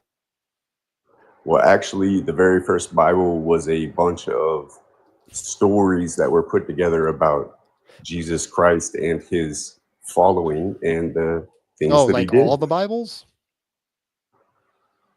Sure. So again, what's your I mean, argument? all the Bibles. All the Bibles are a collection of stories. Yes. Yeah. Fables, So what's your argument? really. What's your evidence that's been manipulated? Because the very first creation of Okay, show me the those very first stories- creation of those stories. Go ahead. Tell me who wrote the first Bible. Many authors. There's 40 plus authors who wrote the Bible. Exactly. Over That's what I'm 1,500 years. saying. How's that You're exactly? right. How's that You're manipulation? right. So what I'm saying is hold that, on. If two, Yeah, go ahead. hold on. If me and you wrote a book together, two of us wrote a book, right? Is the book manipulated? But you just said 41 wrote a book. If two of us wrote a book together, is it manipulated? No, we're presenting. Okay, that how many value. how many amount of people does it have to be before it becomes manipulated? What's the One. exact number? One. Okay, so if you wrote a book, the book is manipulated? I would manipulate the truth to my own perspective. So you think everything is manipulated? I think it depends on how many people follow that truth to be their own. And then Do if I you think can, everything is manipulated? do I like what do you mean everything? I can't. You I mean literally everything can't. is I in the literally Bible, bro? can't. No, I no, this literally is what can't. you I do. literally can't. I literally can't. Are you guys all on drugs? Is every one of you guys, before you come up here, do you all do a whole bunch of things that you shouldn't be doing and being like, I'm going to go talk to this guy on live? There ain't no way that these people know how to vote or can vote. There's no way that these people come into this world, vote, operate. He probably works in an insurance company. When you call the call center and get your insurance done, it's probably that guy who thinks everything's manipulated. Oh my, and then doesn't give the definition of what it is.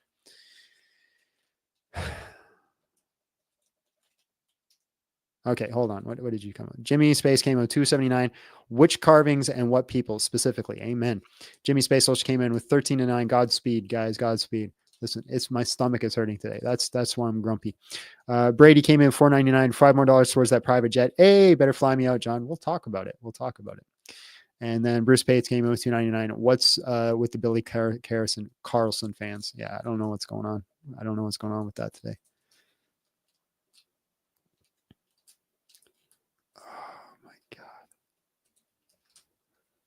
My brain is hurting. Bro. You got me rolling, bro. I'm glad you're having a good time. That's actually, I had a question that was kind of off point, but I figured you'd appreciate it since you're like, I know you said you had a pass with like audio. The headphones that you have. So first of all, let me ask you: do you have experience with Audio Technica or no? Yeah, it's a good company. Yeah. So the headphones that you have, would you rate them better than the M50Xs or I no? don't know. I don't know what the M50Xs are. That was my only These question, are man. good headphones though. How much were they? Do you remember? They were a gift. I think they're $250. It's not bad. It's like a little more than Technica's. You know, if it's a U.S. company or it's Canadian. Think it's US. Gotcha. What is it? Is it called Studio Monitor? Is that it? I saw the top. I had to put my screen up. Sony Dynamic Stereo headphones, the MDR 7506. MDR. Sweet. Sorry to be like out of left field, bro. I figured you needed a break. Bro, I need a different career. That's what I need. I just can't. I You're doing can't. good, I man. can't do it, man. These people are so dumb. No, they just need guidance, bro. You know. I don't think. Listen. What John Christensen believed that there is a genuine spirit of stupidity. That there is Yeah, I believe that too. an actual demon of stupidity.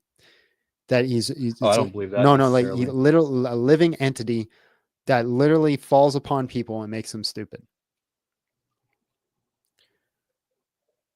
And I'm starting to think that demon is running the world. Well, I mean, you can look at like hardness of heart, things like that. You know, callousness. Honestly, a lot of it comes from callousness of the mind, right? Like if you read Ephesians 4:17-21, it talks about minds being callous and whatnot. So A lot somebody of people said, don't wanna- hold on real quick. Somebody said, not very Christian because I call people stupid. You know who called people stupid? Jesus.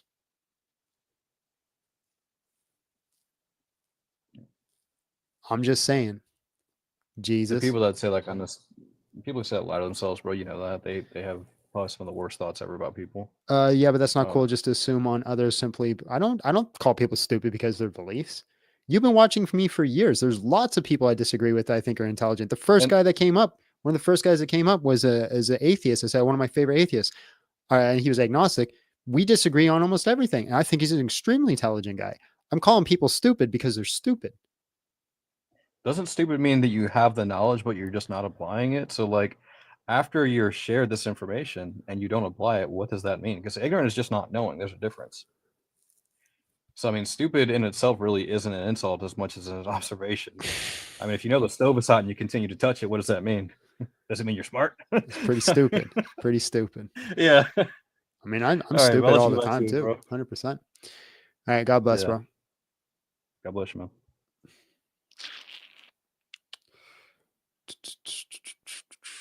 I think I might call it. I don't know. We'll do one more.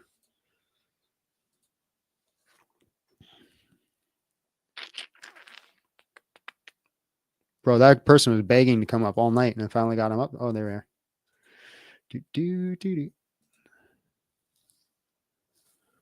Hello, how are you? And How's just it going? good, man. Just real quick, how old are you? 20.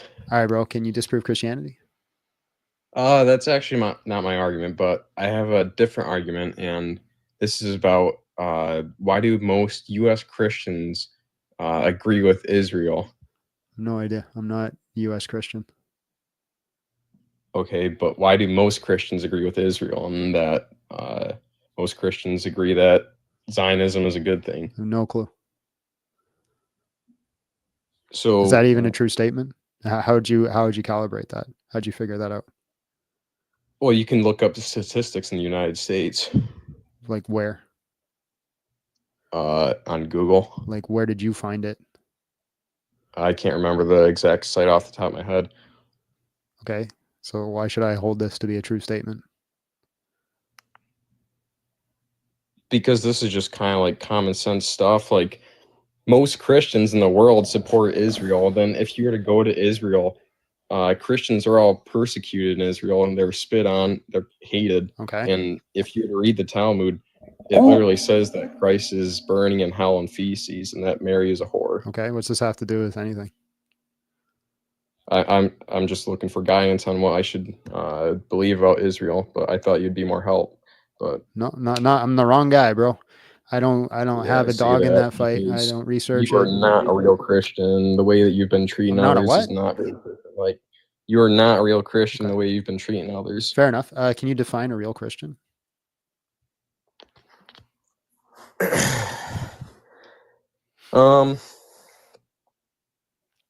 Not giving up on others.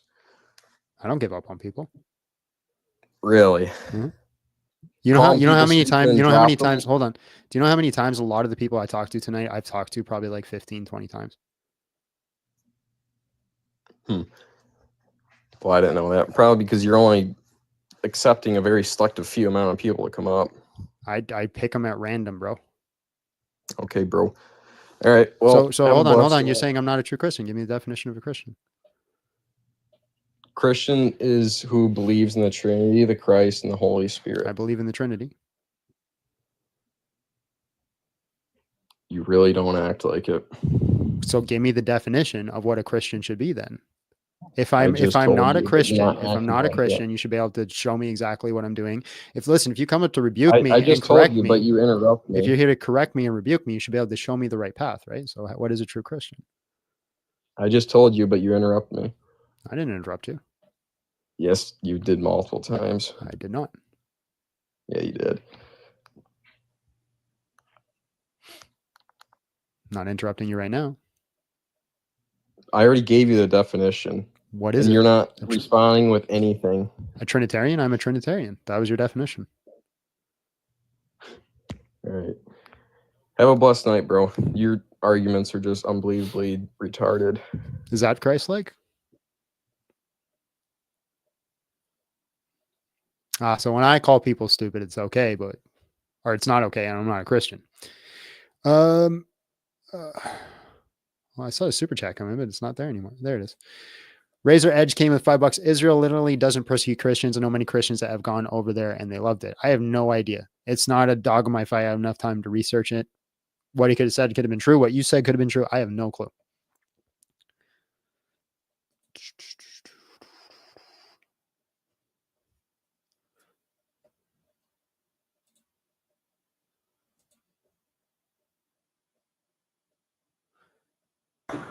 Hello, how are you? And just real quick, how old are you?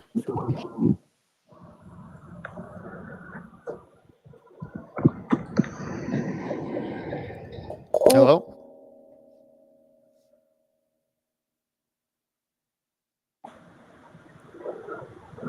Hello? God bless, bro.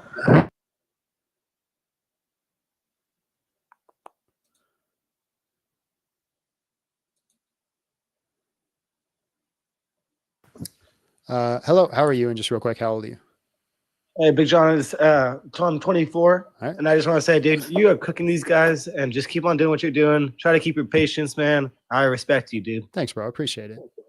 Yeah, dude, it's crazy, man. Like, no, we're at this point now. We're almost manipulated to be humans. Are we humans at this point? With that guy probably like 3 chats ago. Like, it's absolutely crazy, dude. I don't know what's in these people, but man, all I could just say is just pick up the Bible themselves. But keep on doing what you're doing. Proud of you, man. Amen, bro. I'm learning a lot Appreciate from you. Thank you, sir. God bless. God bless.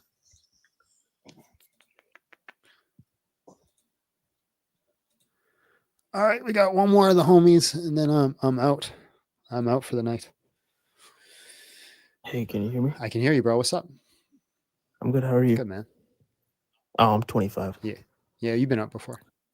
Yeah. I just had a quick question about I forgot the exact verse, but about like the unequally yoked one. What, like don't date someone or hold on.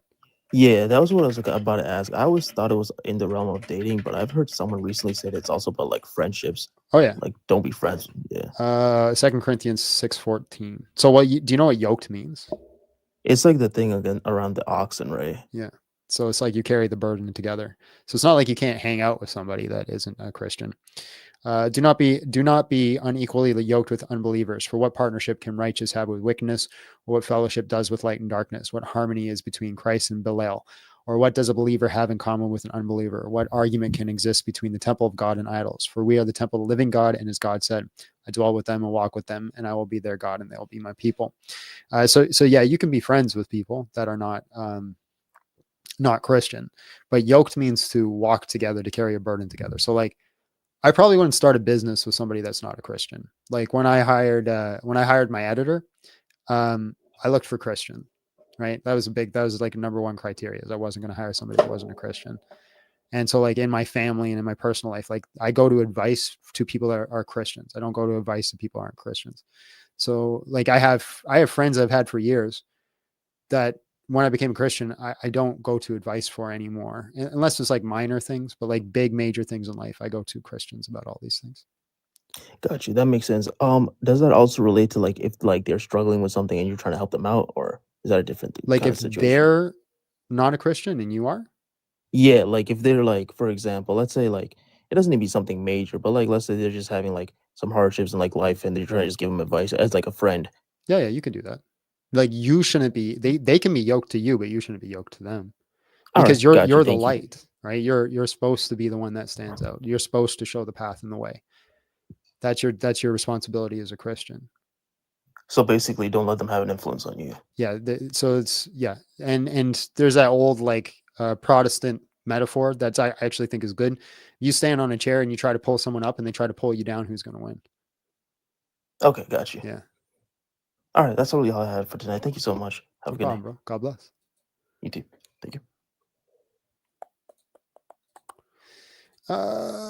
Lowell Flame came in with $4.99. John, do you have an answer for the supposed contradiction in Luke 3:1 mentioning Lysanias of Albania as tetrarch during Tiberius's reign? No, that's actually a new one to me. Check out IP. He's got a whole series on contradictions. Maybe he'll have an answer for you. In the 15th year of Tiberius Caesar, Pontius Pilate was governed of Judea, Herod tetrarch of Galilee, his brother Philip tetrarch. Yeah. I don't have one off the top of my head. Go check out IP's channel. I guarantee you he's going to have something. Guarantee you. All right. We got some more time. Hello. How are you? And just real quick, how old are you?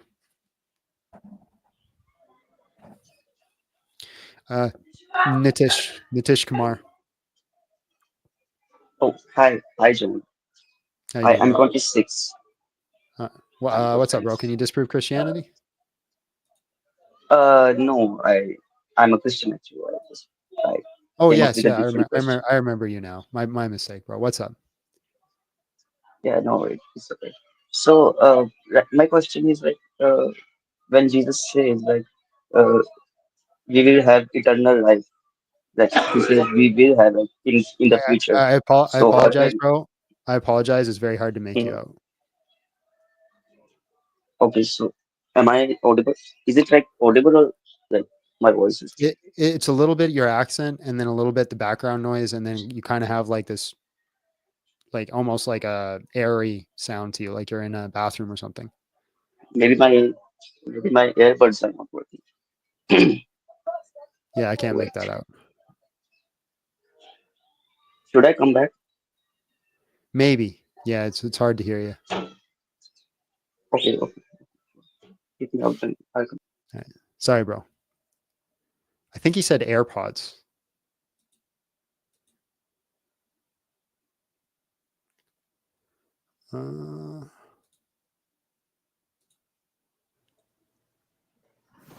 Hey, good evening. Hello, how are you? And just real quick, how old are you?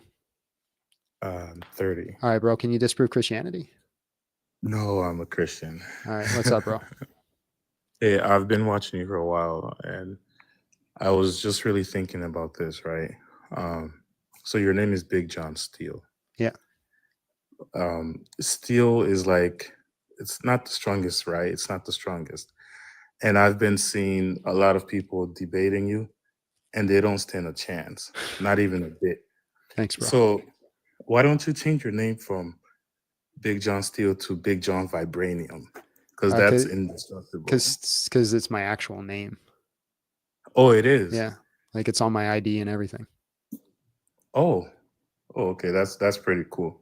But I think Big John Vibranium would be pretty cool too. Just wanted to say that, but keep doing what you're doing, man. I love your channel. Thanks, bro. Appreciate it. God bless. Have a good night. Mm-hmm. Oh, he's back. Test 1, 2. Yes, test 1, 2. Hi, John. Can you hear me now? I guess we'll try. What's up? Okay, so maybe it's my accent or something. So maybe I try to speak slow. Okay. Can you understand that? Did you understand? Yeah. Go ahead. What's your question? Yeah. So I was wondering, like Jesus in like Bible, he says that we will have eternal life. So my question is, how can you have something eternal in the future? You understand that? I can't make it out, bro. I'm sorry. I tried. We'll have to try again another Okay, time. fine. Yeah. That's okay. I some other time. Okay, All right. for sure. God bless, bro. I tried.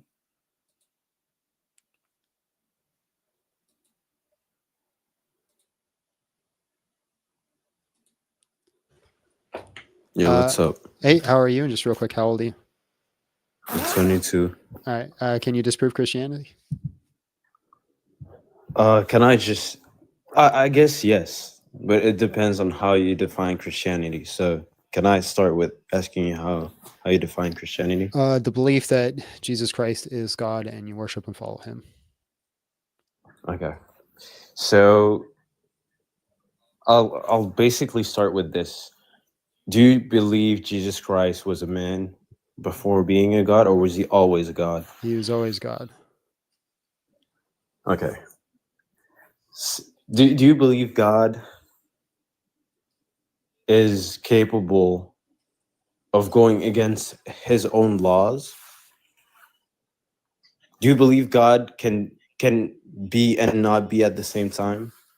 Well, which question are you asking me? Those are two different questions. Okay, so basically, do you believe God can go against the laws of logic? No.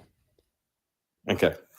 Do you think it's logical for God to both be in a supreme state and a human form at the same time? Yes. Okay. So he can be two separate entities at the same time. No. So it's the same entity, but Jesus was a representation. He was God in a human form. So Jesus subsists in those two natures.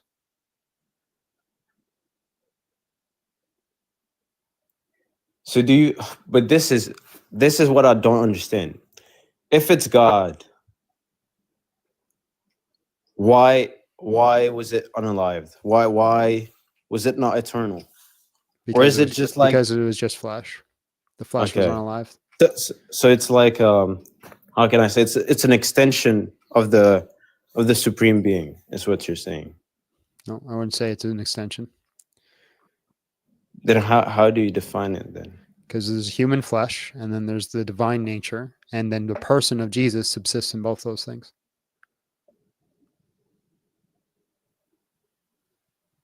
So you believe, okay. But this is what I'm saying. When have you ever seen something be two different things at the same time? I see it all the time. So like my car is a car, but it's also red.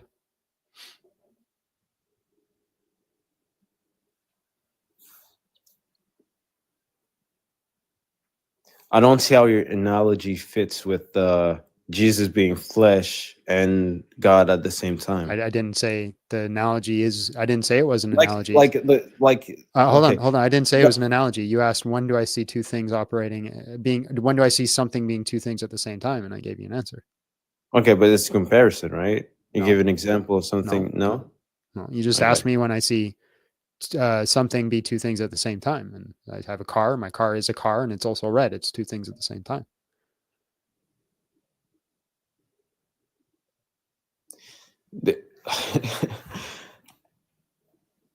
What's Jesus? Okay. This is what I'm not understanding. How can God be its creation? By taking on flesh and subsisting in it. Why would God need to do that? He didn't need to. He chose to.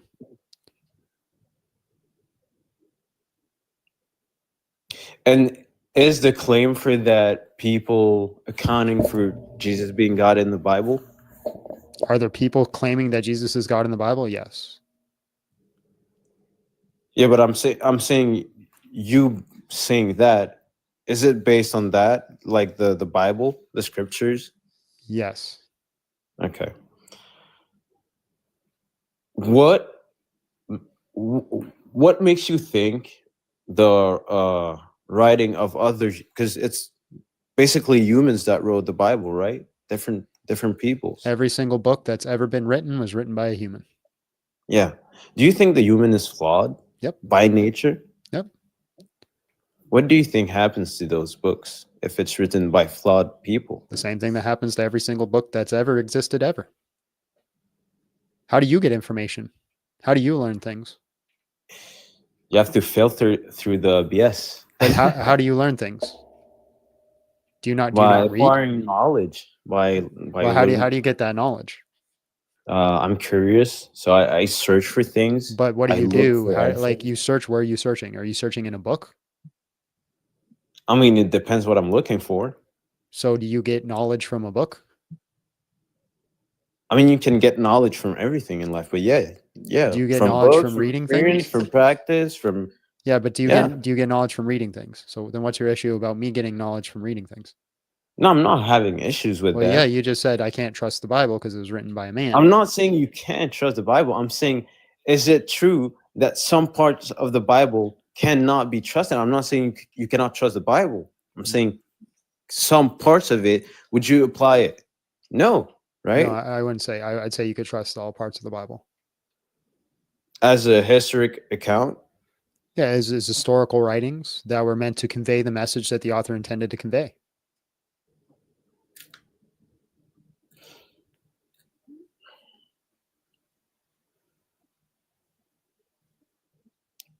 And what makes you think that that is the one true religion if you have different theistic, belief? You have the big three, right? Well, big two, I would say, because it's mostly Islam and Christianism, right? What does that have to do with anything? Well, I'm asking, why do other people believe different things? I don't know. You don't know? I would say it's human nature. It's proven throughout history. Well, yeah, that it's anything that human humans do nature is going to to- be human nature. No, no, no. That doesn't mean it's true or false.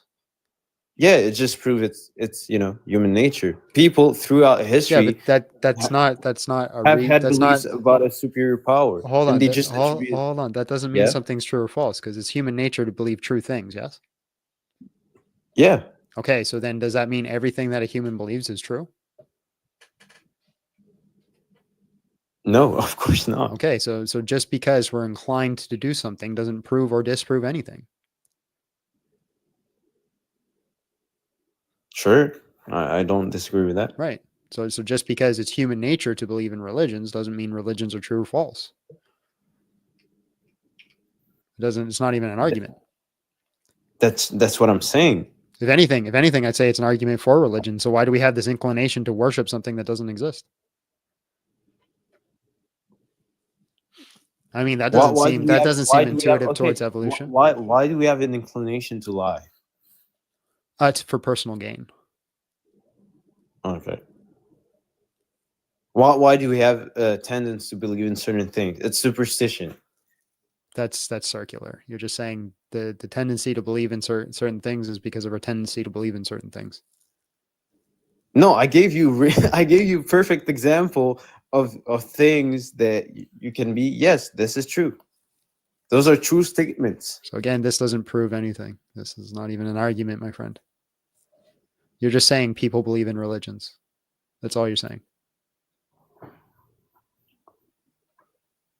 Can you read? Give me again your definition of Christianity. I'm sorry, you said it at the start. I forgot. Somebody that believes in Jesus Christ, believes he was God, believes he died on the cross and resurrected from the dead, and follows and worships him.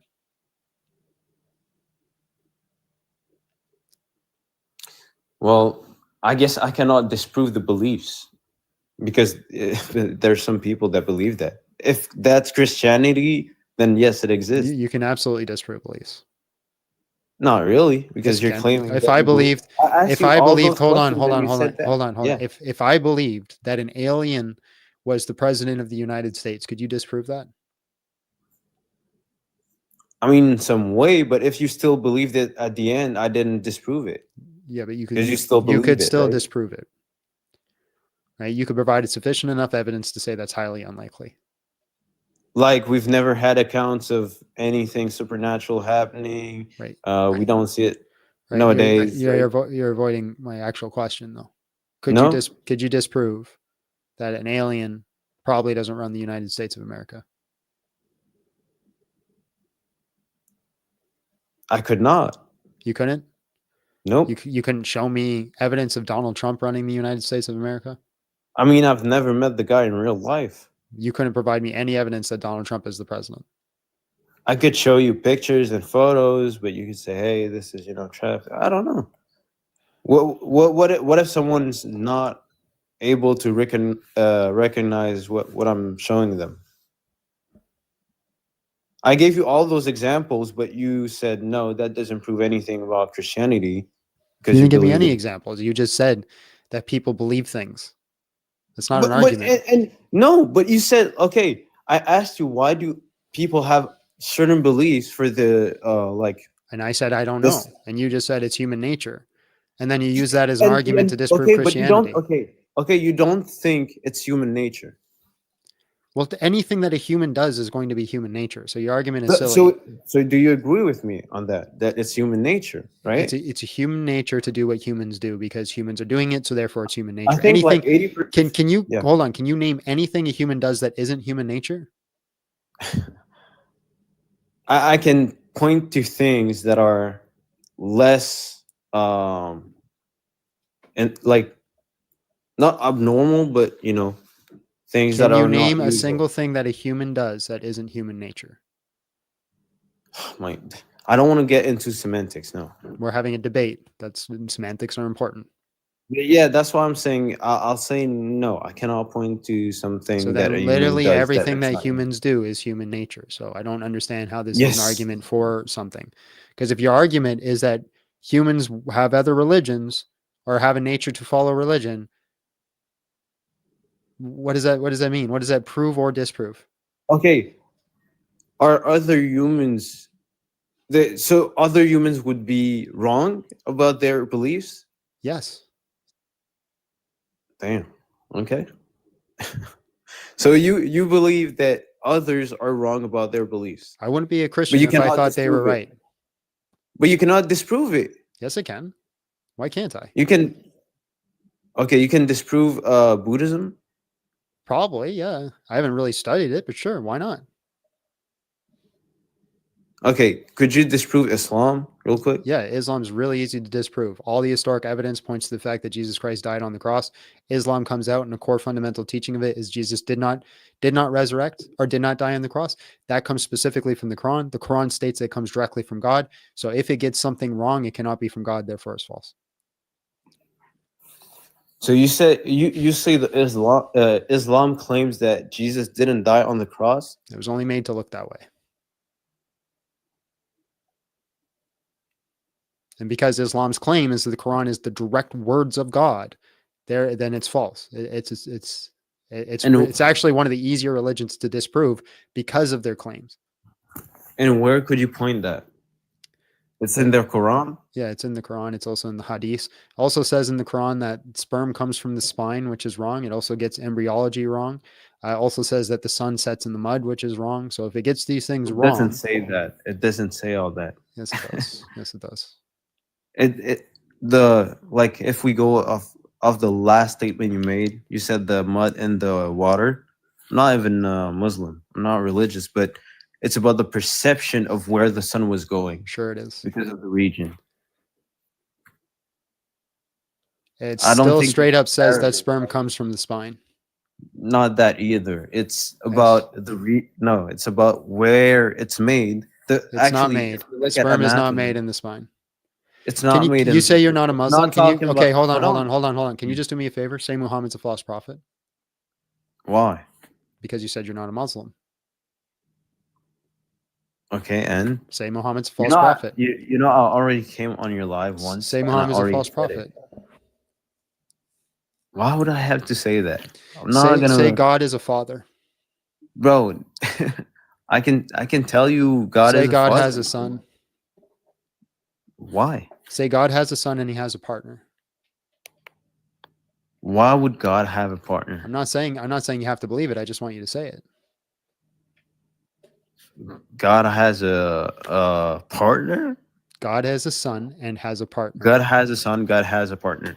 Okay. What? Say it as not like as a question because you're asking it as a question.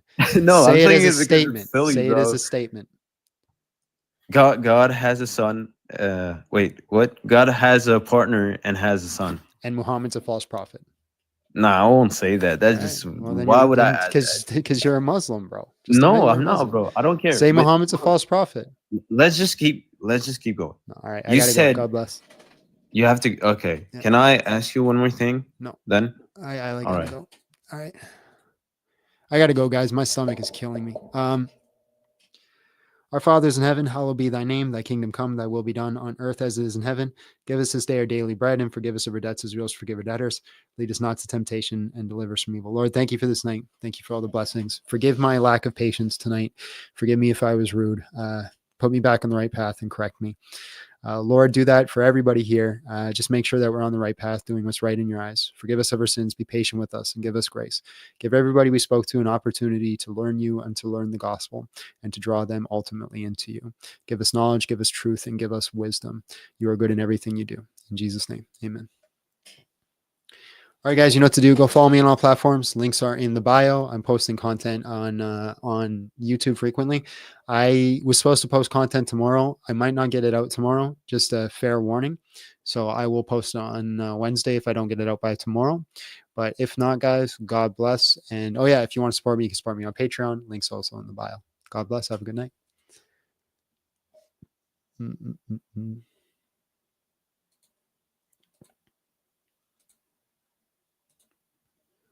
I don't know what's been going on with my stomach lately. It's been a few lives. I've just had it killing me. All right, guys. I'm not gonna stick around much longer on this live, so I'm gonna take off. Normally we stick around and have some questions, but I'm just not feeling it. So we'll see you guys again on Wednesday. I love you guys. Oh yeah, Leggett, you said you had a question, and hit me with your question real quick. John's pregnant. Hebrews 4:8.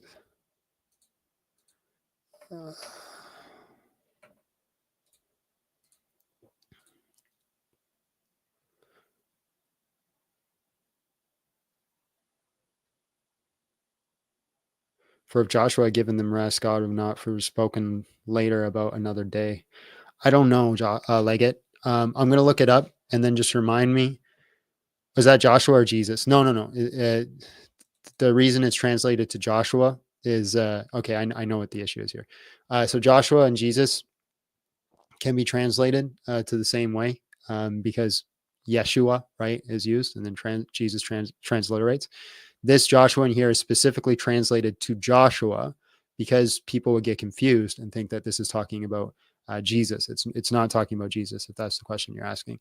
Just like if you read in the Gospels, Barabbas